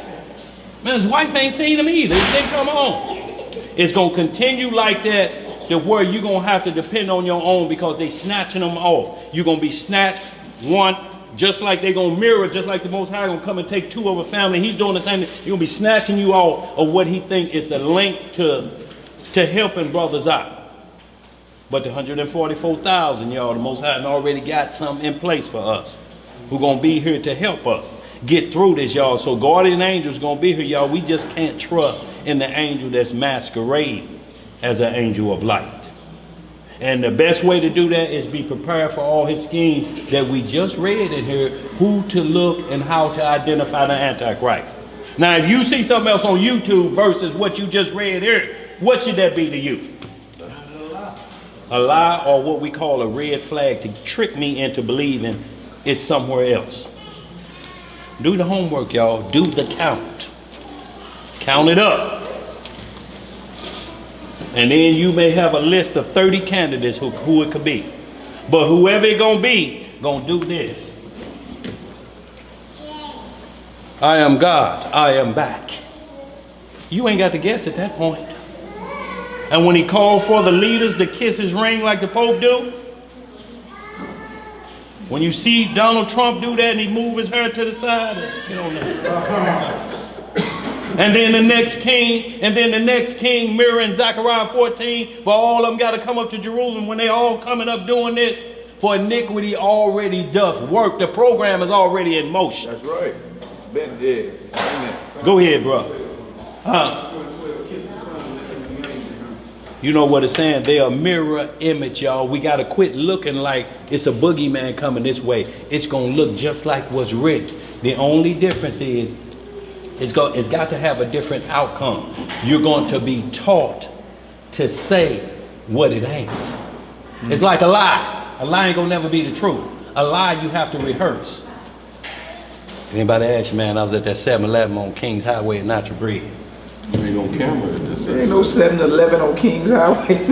Well, you gotta lie, I'm lying. Right. That's what I'm saying. Ed, I need you to help me out here. Yeah, so you know, this is where it goes, and you gotta rehearse. And as soon as you get that call, well, yeah, I hear you was at Sunfish Texas 7-Eleven. Damn, he done told the wrong thing. Man, I told you, but truth isn't absolute. Just tell them where I was. That's all you have to do. Truth isn't absolute. It don't need no support. I was in Bible study at 426. I was in Bible study. Man, I'm telling you, man, they said they saw you at the steakhouse, man, and you was ordering more than yeah, you was ordering. I was at class at 426. I don't know who that was, y'all saw. Wasn't me. Wasn't me. Got about 100 witnesses. And the camera. Hey, we got 100 witnesses in here and the camera. They be like, damn, I guess that wasn't you. So y'all, with this, we ain't never got to lie for this. We ain't never got to help it out. Truth is absolute. It don't need no help. Truth is absolute. Where we at? Revelation 14. Go ahead. Yeah. Do that on Zan. Revelation chapter 14, verse 8. What it say? And there followed another angel saying, Babylon is fallen, is fallen, the great city, because she made all nations drink of the wine of the wrath of her fornication. And the third angel followed them, saying with a loud voice, if any man worship the beast and his image, and receive his mark in his forehead or in his hand, the same shall drink of the wine of the wrath of Yahweh, which is poured out without mixture into the cup of his indignation, and he shall be tormented with fire and brimstone in the presence of the holy angels and in the presence of the Lamb.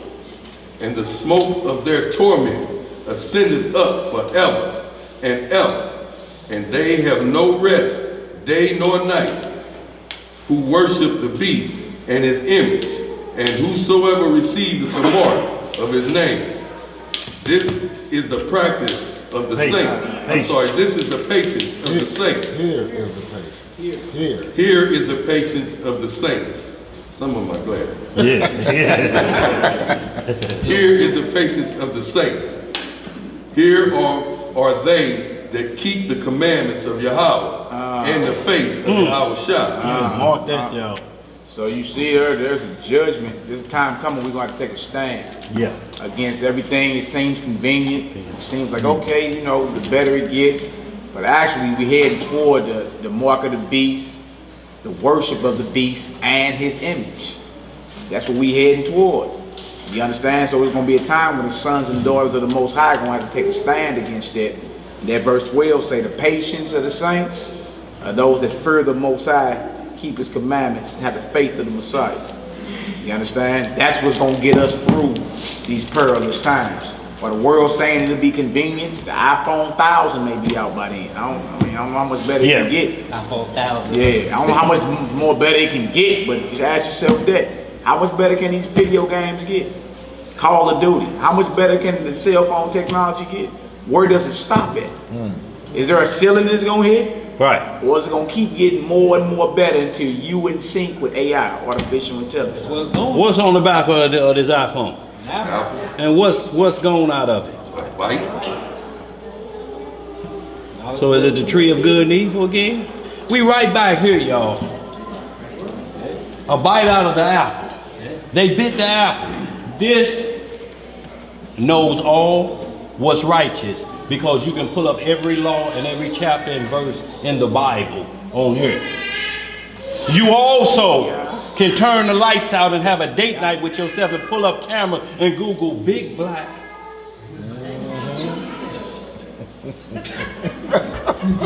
Good and evil. Let them come for you Googling good. How do I identify the mark of the beast? Give me the number systems of the people. At least when they come, that's one of them saints. We're going to have to test him and then put him to death. No, that's common. But at least let them know what your phone is about. And you ain't shamed when they get this. This artificial intelligence is way bigger than what we've been making it, though. Like, it's all coming to the front. Everything is coming to this new era of technology. Everybody talking about quantum physics. Everybody trying to merge science with spirituality now. Like this artificial intelligence is hand in hand with this anti-Messiah stuff. And y'all, this is what we have to understand, y'all. See, they got us thinking that we're going to a Garden of Eden that looks like Grant's Farm. You have to understand this technology can't compare to what Adam then was dealing with in the garden. In paradise. This technology right here can't even compare. That's right. This is baby talk that the technology that Adam had. And where they getting this technology from anyway? From fallen angels and demons. Why y'all think they coming up with all this stuff anyway? It's behind. They're getting it in pieces to deliver it to mankind. Just like they're mirroring the same thing, just like Daniel was told in the 12th chapter, close up the book. Yeah. This all you get. John the Revelator gonna pick up the rest of this. Rest for a little season. You done did well. Go to sleep, Daniel. The book of Revelations will pick up where you left off. Same way with this, y'all. They get the iPhone 10, 2 years later, this is done. Now you up to where you say, where the ceiling at? The ceiling gonna be the phone in your hand. Yep. Yeah, you gonna be on your wrist. You're gonna be Android. They showed you that in Terminator growing up. Terminator 2, Terminator Judgment Day. Last Terminator came out was called Genesis. Right. They was like multi-dimensional in Earth, more like multi-dimensional beings or whatever. Feel me? The whole aim is for mankind, the image of the Most High, to be in sync with the beast. That's what's coming. That's what's coming. That chip that go up in you ain't gonna do them but morph your DNA. It ain't like it's just, you know what I'm saying, child's play. You dig, at that point, you're not even operating and regulating like the son of the Most High. Yeah, you in full lock and step mode dealing with Satan. You a son of the devil at that point. But those that had a faith of Messiah and keep the commandments, that's our power to get through it. You feel me? So while the rest of the world be smiling and looking at things as if it's like convenient for you, you did. The saints will be like, oh no, I can't even deal with that. Right. Hey, I can't deal with that.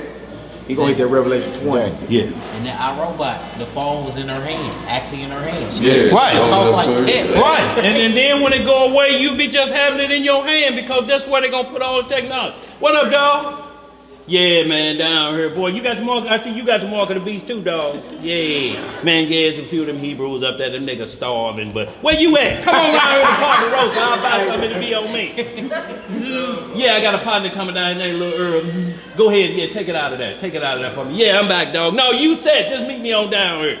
Phone in your hand. That shows on that movie. You know, And then they got them, y'all seen them wristband, them iPhone Yeah. wristwatches? Yeah. Where you put on a wristband and it shows on your arm. You can straight type on your arm. Yeah. Type on your arm, man. That's crazy, man. Y'all, so they already warning us. So y'all, it ain't like it's without excuse. You ain't gonna have no excuse because you practicing what they're doing every day. We just have to practice the righteousness with it. He put us here knowing that Satan has to offer the right side for him to accuse you. He has to have an accusation that righteousness was there. I didn't move that out of the way from them. I didn't deceive them. I showed them your righteousness, and then I showed them my righteousness. Yeah. They like my righteousness. I don't know why you mad, Lord, because they like my righteousness. That's your creation. That's yours. They lust after me, though. Yeah, it should be just like them third of the angels lusted after me. That's your creation, Lord. Yeah. If y'all watch a Lucifer show, he's that arrogant the same way. Yeah, surely my father, so my father says it. We start watching it, man. Yeah, I don't watch that. It's crazy, bro. It's crazy. See, you have to see what went down in Sodom and Gomorrah. Until you read the 18th and 19th chapter of this book of Jasher, like we read Genesis 6, or we read about Genesis, what was it, 18, where Sodom and Gomorrah destroyed? Yeah, 18 and 19. This go into day-to-day detail. Do you know what Lot was saying? They had streets on the bed corner. They had Freaknik every other month. They say a man would show up with his wife and his daughter, and they would separate and wouldn't see each other again for 2 weeks. They be swapping wives. And it say she had her way with whatever she wanted. He had his way with whatever he wanted. After the 2 weeks over, they get back in the car and leave. There was beds on the street corner. When you came in, the hospitality was, if you a man, you have to accept being raped. No, it's not going down. No, already count me out. That's why when the angels came to Lot's house, they were beating on that door. On that damn door! On that door! Yep. Lot say, I got 2 virgins in here that ain't never been with a man ever before. We don't want them skanks. Where the men folks is at? Hey. We'll split asunder them men. Now send them out here that we may know them. Y'all think that meant, hey, so who are you? Or you gay girl? You think it was that kind of no, or what no do you think they wanted to do? Wickedness. That's what they wanted to do. Hey, and Sodom and Gomorrah was so evil, a man will bust your head with a boulder and Yeah. he'll bust your head, you be bleeding. Bust He'll your head, take your money. Take you to court and sue you for bleeding. Can y'all imagine that? Yeah, police doing that. The police doing us like that right now. Yeah. What Darren Wilson do? Yep, shot him and then sued the county. No, what I'm saying is the one brother he beat up and they kept locked up, they charged him with bleeding on his uniform. And they put Mr. Bill E. Club on his head. The brother Davis. Google that, y'all. Ferguson man locked up and charged for bleeding on officer's uniform. He the one busted his head. This nigga done bled on my uniform. Assault. You better not bleed on it no more. Sodom and Gomorrah. He pulled off his shirt and his file as bleeding on the officer uniform. Y'all, we line Google it right now. Y'all, so what we saying ain't, it's already in work where we get into a lawless system so bad. I want y'all to think about this. You just standing right here discussing something and somebody hurl a brick and hit you in the head and they start bleeding, they got you in court. Did you get hit upside the head with a rock and start bleeding? Yeah, I was bleeding. Who threw that rock? Him over there. Where our laws state that he's in ordinance with such and such, you owe him $1,000 for shedding your blood. Did it to Eleazar. Was it Eleazar that went down there? He went down there to see about Lot. He hit the man threw a brick. Guess what Eleazar did? Picked up a brick and hit the judge in the head. Judge was like he said, now you pay him. See, but it's called being wise as a serpent. He knew the law. He was a Johnny Cochran back then. Chapter 18, chapter 19 of the book of Jasher. If you want to see what really happened in Sodom and Gomorrah, this gives day-to-day blow accounts of what went down in Sodom and Gomorrah. Also the wisdom of Solomon, chapter 19. Yeah, it was hospitality. That was part of it, but hospitality is a great commandment that we're supposed to have. To love your brother. Somebody come, show hospitality to them. Somebody come down here, we got to make sure the house is in order to show them hospitality. We can't let nobody, a visitor, come back and say our house was dirty. So y'all, we have to maintain and make sure they see a tight body so when they go back, that's a nice family, I'll go back and visit them again. Hospitality is in every state. When you get to a new state, what does it say? Welcome to what? And when you pull over to the first rest stop, that's called a welcome center. Well, in Sodom and Gomorrah, the welcome upside the head and turn you around and snatch your trousers down and tie you to a bed like this. Now you can visit the city, you one of us. That's great. That hospitality. Where excess are now interests. Where we at? We got two more scriptures. We got Revelation 24 through 6 and 1 Peter 2, 9 through 11. Yeah. Which tells us to abstain from fleshly lusts that war against the soul. Y'all, we out of here. Anybody got any questions so far before we move on just the understanding, y'all?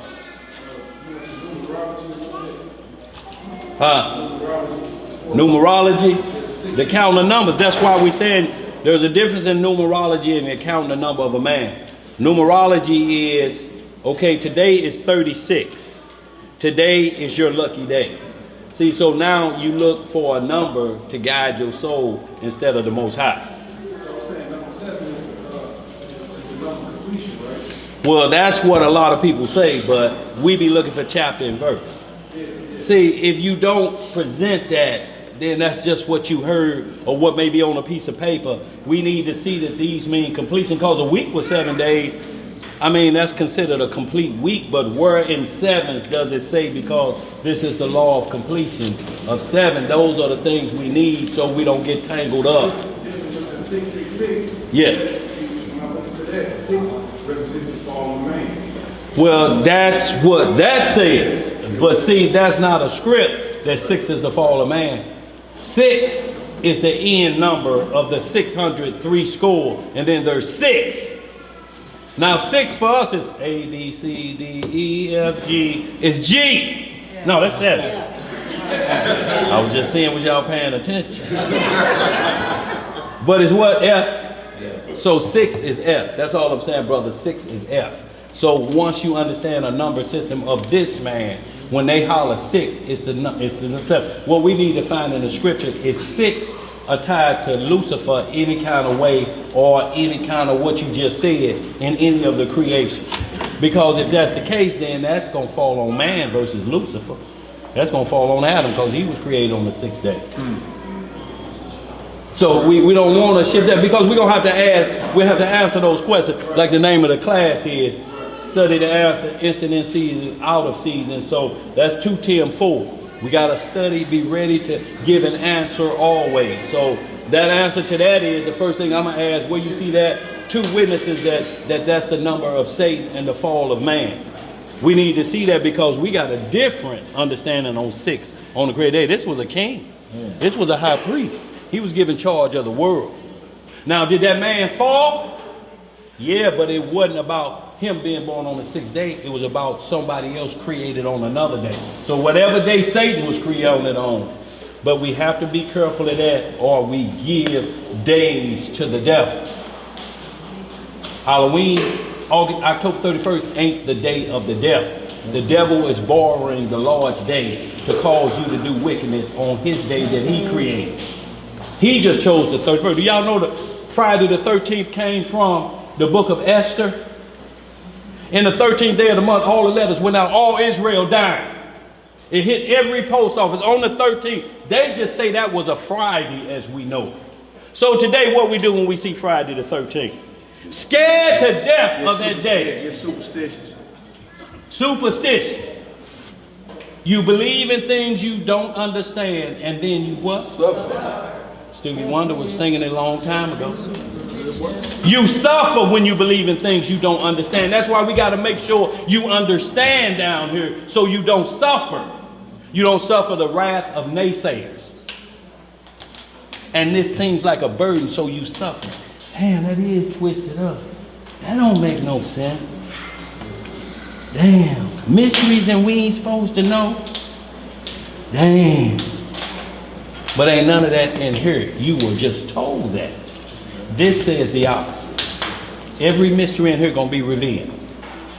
And the one from the beginning that was told to Adam, that he couldn't just walk up on the Father. He spoke to the Father because there was no brass over there. How you doing, Father?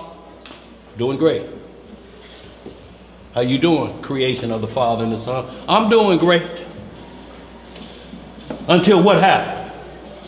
And then brass came over the top of that, the same way it did Saul. And he said the same thing. The Lord won't answer me by Urim or Thummim. He won't answer me by priest. He won't answer me by dream. He has cut me off.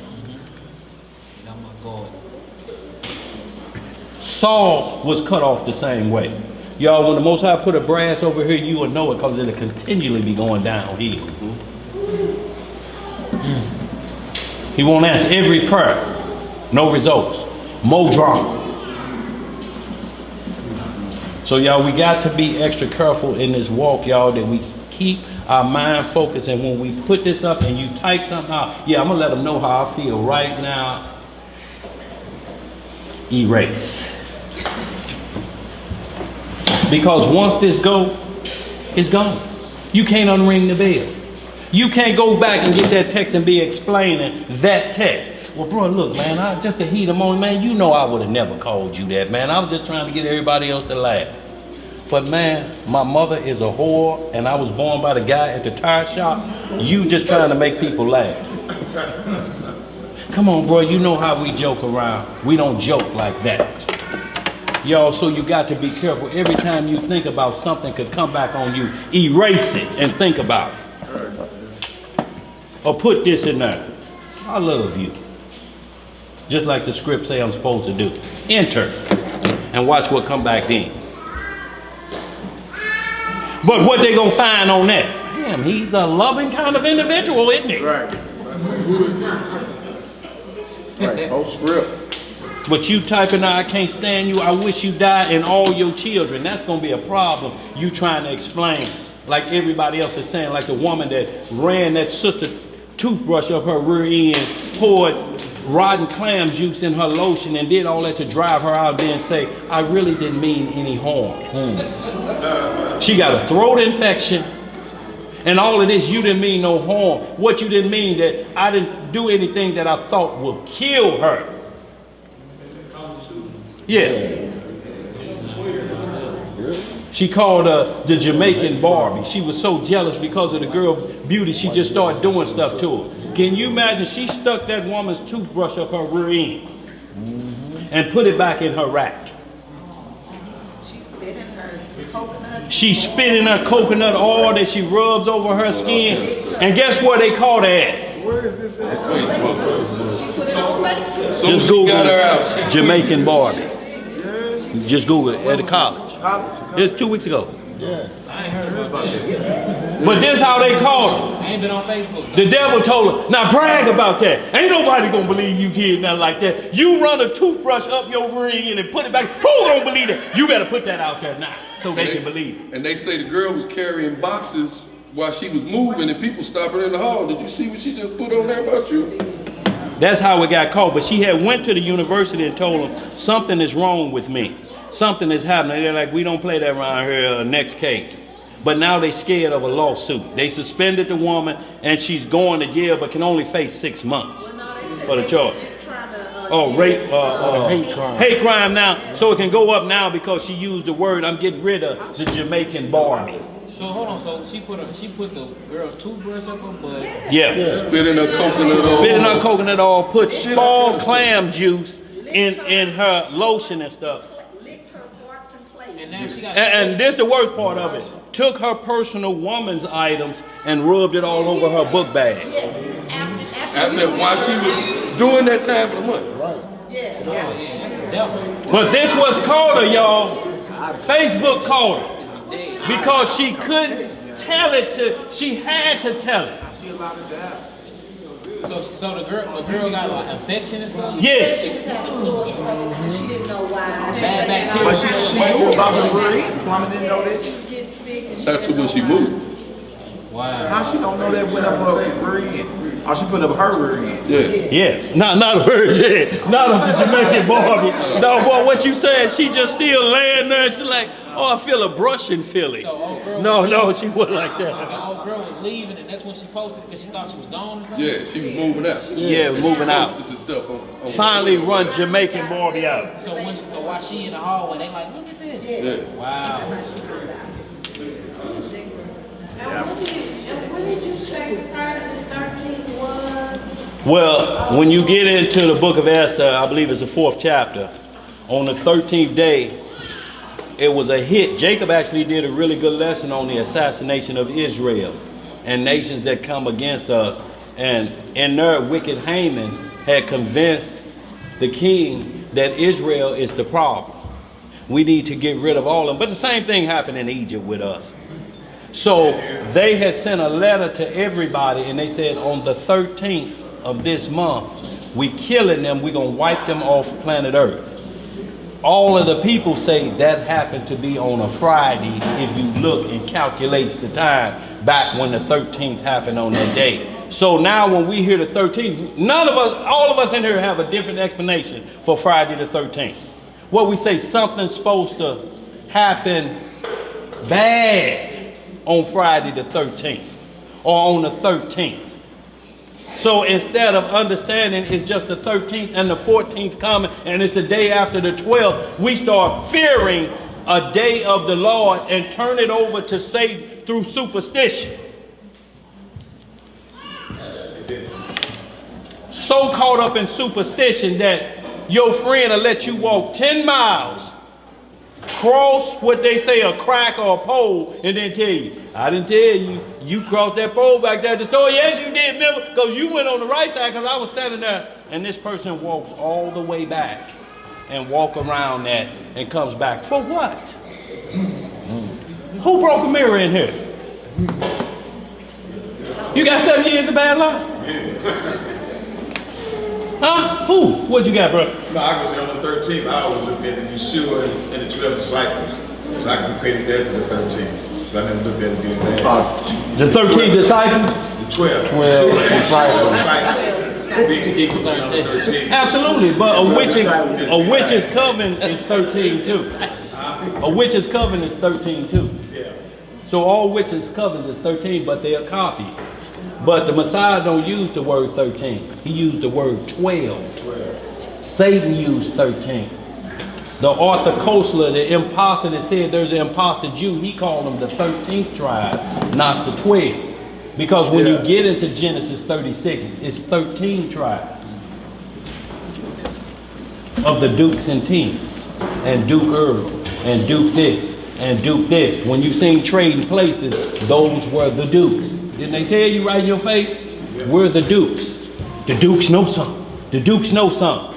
When you look up Duke, it'll tell you of British, European royalty. He's a duke. That's the term of king and priest for the Edomites.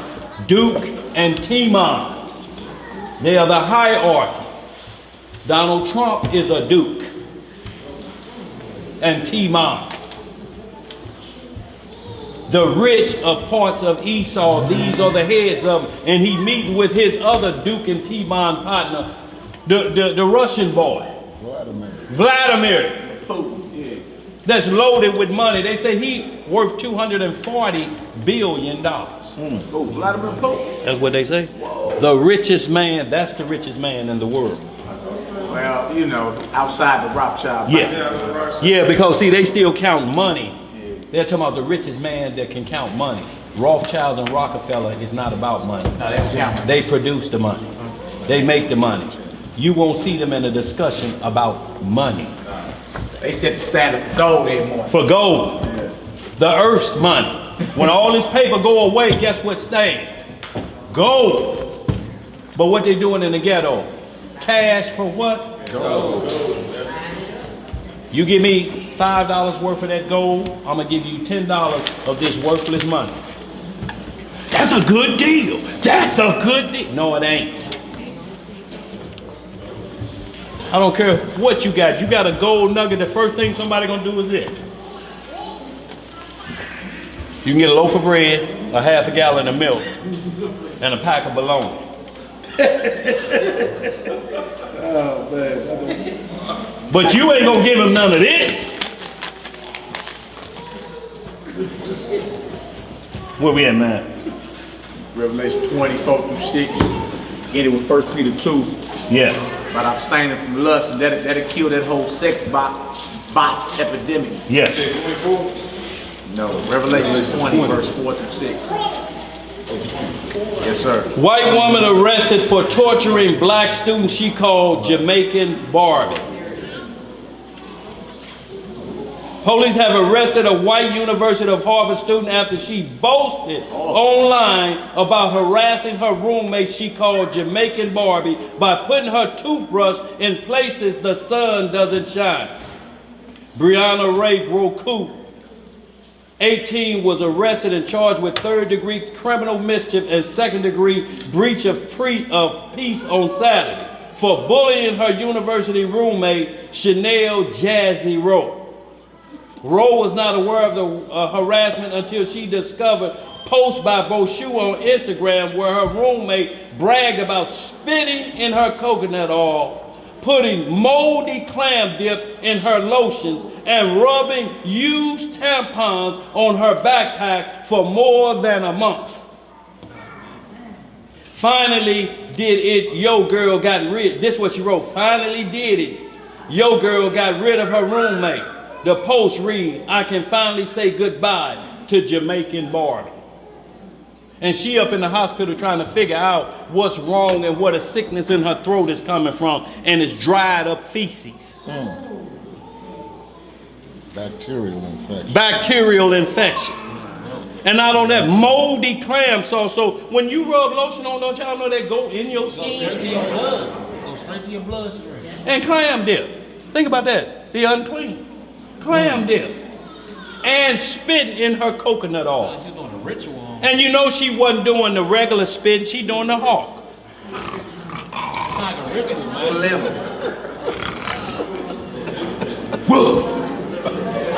They're using her blood to rub. And then her menstrual blood, rub it all over her book bag and let her go out. And somebody, that do somebody. That's like some like some straight witchcraft. She's pretty, but she smell like Big Cat Country. Y'all been up to Forest Park? Yeah, we've been to Forest Park. Y'all been in Big Cat We know Country? about Big Cat Country. She pretty, but dang. Big Cat Country. Go ahead, boy, y'all. We got to get on out of this 5 o'clock, y'all. Revelation chapter 20, verse 1. 4. You said 4? 4 through 6, bro. Revelation 24 through 6. 4 through 6. Right to the point. Revelation chapter 20, verse 4. And I saw thrones, and they sat upon them, and judgment was given unto them. And I saw the souls of them that were beheaded for the witness of Yahweh and for the word of Yahweh, and which had not worshipped the beast, neither his image, neither had received his mark upon their forehead or in their hands. And they lived and reigned with Christ 1,000 years. How long? 1,000 years. But the rest of the dead lived not again until the 1,000 years were finished. This is the first resurrection. But you got a persecution of the faithful of God. Even though we got to take a stand, some brothers are going to be tortured or beheaded. Sisters too, for refusing to be in sync with the beast. You understand? So when you looking at all these robots and you look at it like it's just cute, she has citizenship, all lives matter, you feel me? You're connected to your phone, you can't go nowhere without it. We promote the beast system right now. So you need to use it to work righteousness. Post scriptures when you be on Facebook. Post news articles about what's coming. That's right. You understand? But we can't in no way, shape, form, or fashion, once this thing is mandated, we can't, we got to be totally about it. We can't have no parts of it. You understand? Because that's where it's going. That's right. You see, they're going to be so angry at first. At first, say it's a cause they're going to make those that get down. Then those that stand up, eventually they're going to be martyred or beheaded for refusing to be in sync with the rest of the world. You see that? But they're going to live with Christ 1,000 years. That's right. One day with the Lord. 1,000 years. They priests, they kings, they all that. That's right. You understand? So it's a great reward. It's nothing to fear, but the time is coming where your very faith and belief will be tried and tested. Right? And it shouldn't be a surprise. Look at everybody that came before you. John the Baptist was beheaded. That's right. Wore camel jockstrap. Drank honey and ate grasshoppers. But his whole mission was to prepare the way for the Messiah, and in the end his head was cut off. You look at it like it's sad. According to that, he received glory. You see what I'm saying? So everybody wants to take a stand eventually. Because the whole beast system is aiming for the image of God to be in sync with the image of the devil. Y'all hear that? You can't have none of that. Say that again. The whole beast system is to have the image of God in sync with the image of the devil. This beast that don't got no soul. Right? Y'all understand what it's saying? Your phone ain't just gonna be the Android, in other words. You gonna be the Android. You gonna be there. You feel me? There's a time coming when we gonna have to bail out and jump ship and say, nah, I don't want no more parts of it. But that's what's coming. Right? They're gonna start with taking all the cash out of society. You gonna know what it is. Right. You know what I'm saying? You won't be able to get paid unless you receive some type of RFID or some type of implant for you to continue in what we got going on. You see things that don't even have life. Your computers are talking to you. On the HP laptop I got, they call it Cortana. Oh. I do was hit the link and she get to talking to you. Like, what is it you like? What is it you want to do? What do you want me to look up? We got Siri. Yes. Your GPS talk to you. Turn left right here. Right. Turn right. You looking at all this as convenience, but the whole thing is aimed at to get you to be in sync with that. And to spiritually dumb you down, huh? Yeah. Yeah, so that's where we at with it. But you see those that stand up get a reward to reign with the Messiah 1,000 years. That's beautiful. Yes, it is. And like you're saying, bro, on the GPS, y'all, it's good to use GPS, but it's also good to train your mind to look for landmarks. Yeah. No, when we came back here, it was a Big Bowen's wood shop over there. No, man, the Big Bob wood shop over there, man. Remember when we got on the highway right there? If you don't see that, you know you're on the wrong. But if you keep counting on GPS, when you get to certain places, what they say, man, it led me over here 3 or 4 times. I finally got back over here. How about GPS? You trying to escape and it leads you right to Klan territory. You have reached your destination. Yeah. And then they snatch the door open. Yeah, you have. Get the rope. GPS has been wrong before, huh? Yeah. Plenty of times. You done with that up? Yeah. You said verse 6, right? Yeah. Verse 6. Blessed and holy is he that has part in the first resurrection. On such the second death has no power. But they shall be priests of Yahweh and of Yahushua, and shall reign with him 1,000 years. That's beautiful. That's beautiful. That's what's coming. Rulership, reigning. You understand? Co-heirs with Messiah. Last script is 1 Peter 2, 9 through 11. Last script. Then we'll be talking about these sex bots and these robots. And, you understand? And it has nothing to do with reframing or transforming your mind to be a new creature. If your mind is not transformed, you're going to be collateral damage. The whole thing is for you to keep up your wickedness and not have to have no type of accountability for it. That's what the whole thing. You can That's what it is. You can model this bot to look like the woman of your dreams. You understand? Or sister's the man of your dreams. You see that? You look at that as convenience. You feel me? You find your soulmate. Your soulmate is a robot. Huh? It has no soul. Talking about the stars that align for you. Okay. Let's see what it is. In the end, you become in one flesh with something that ain't in the image of the Most High. That's fornication. You understand? Like if laying with an animal is fornication, what you think laying with a robot is? That's not your kind. You understand? So some people try to play that with technically, like watch that spirit, the loophole spirit. Technically, nah, don't even let nobody play you like that. You feel me? And the end game of it has nothing to do with righteousness. Alright?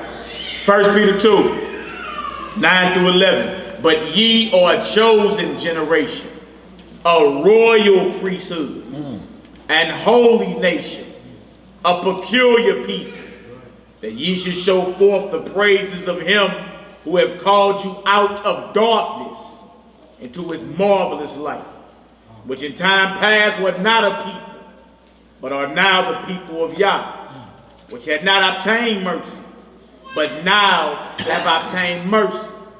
Dearly beloved, I beseech you as strangers and pilgrims, abstain from fleshly lust, which war against the soul.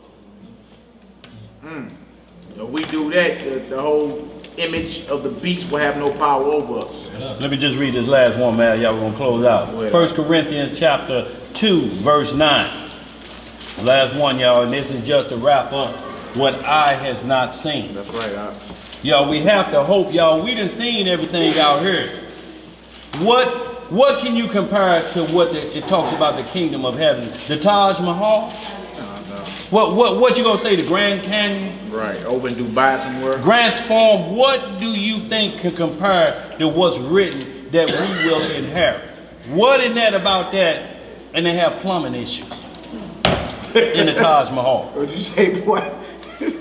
Well, feces backed up? Because the toilet gold and it's backed up. 1 Corinthians 2 and 9. But as it is written, eye hath not seen, nor ear heard, neither have entered into the heart of man the things which Yah hath prepared for them that love him. Yeah. But Yah hath revealed them unto us by his Spirit. For the Spirit searcheth all things, yea, the deep things of Yah. That's right. For what man knoweth the things of a man, save the spirit of man which is in him? Even so, the things of Yah knoweth no man, but the Spirit of Yah. Now we have received not the spirit of the world, but the Spirit which is of Yah, that we might know the things that are freely given to us of God. That's all I want to do, brother. Real talk, brother. All right, we're about to close out with a closing psalm. Any questions, any announcements before we go ahead, sister? Yes, Sister Courtney.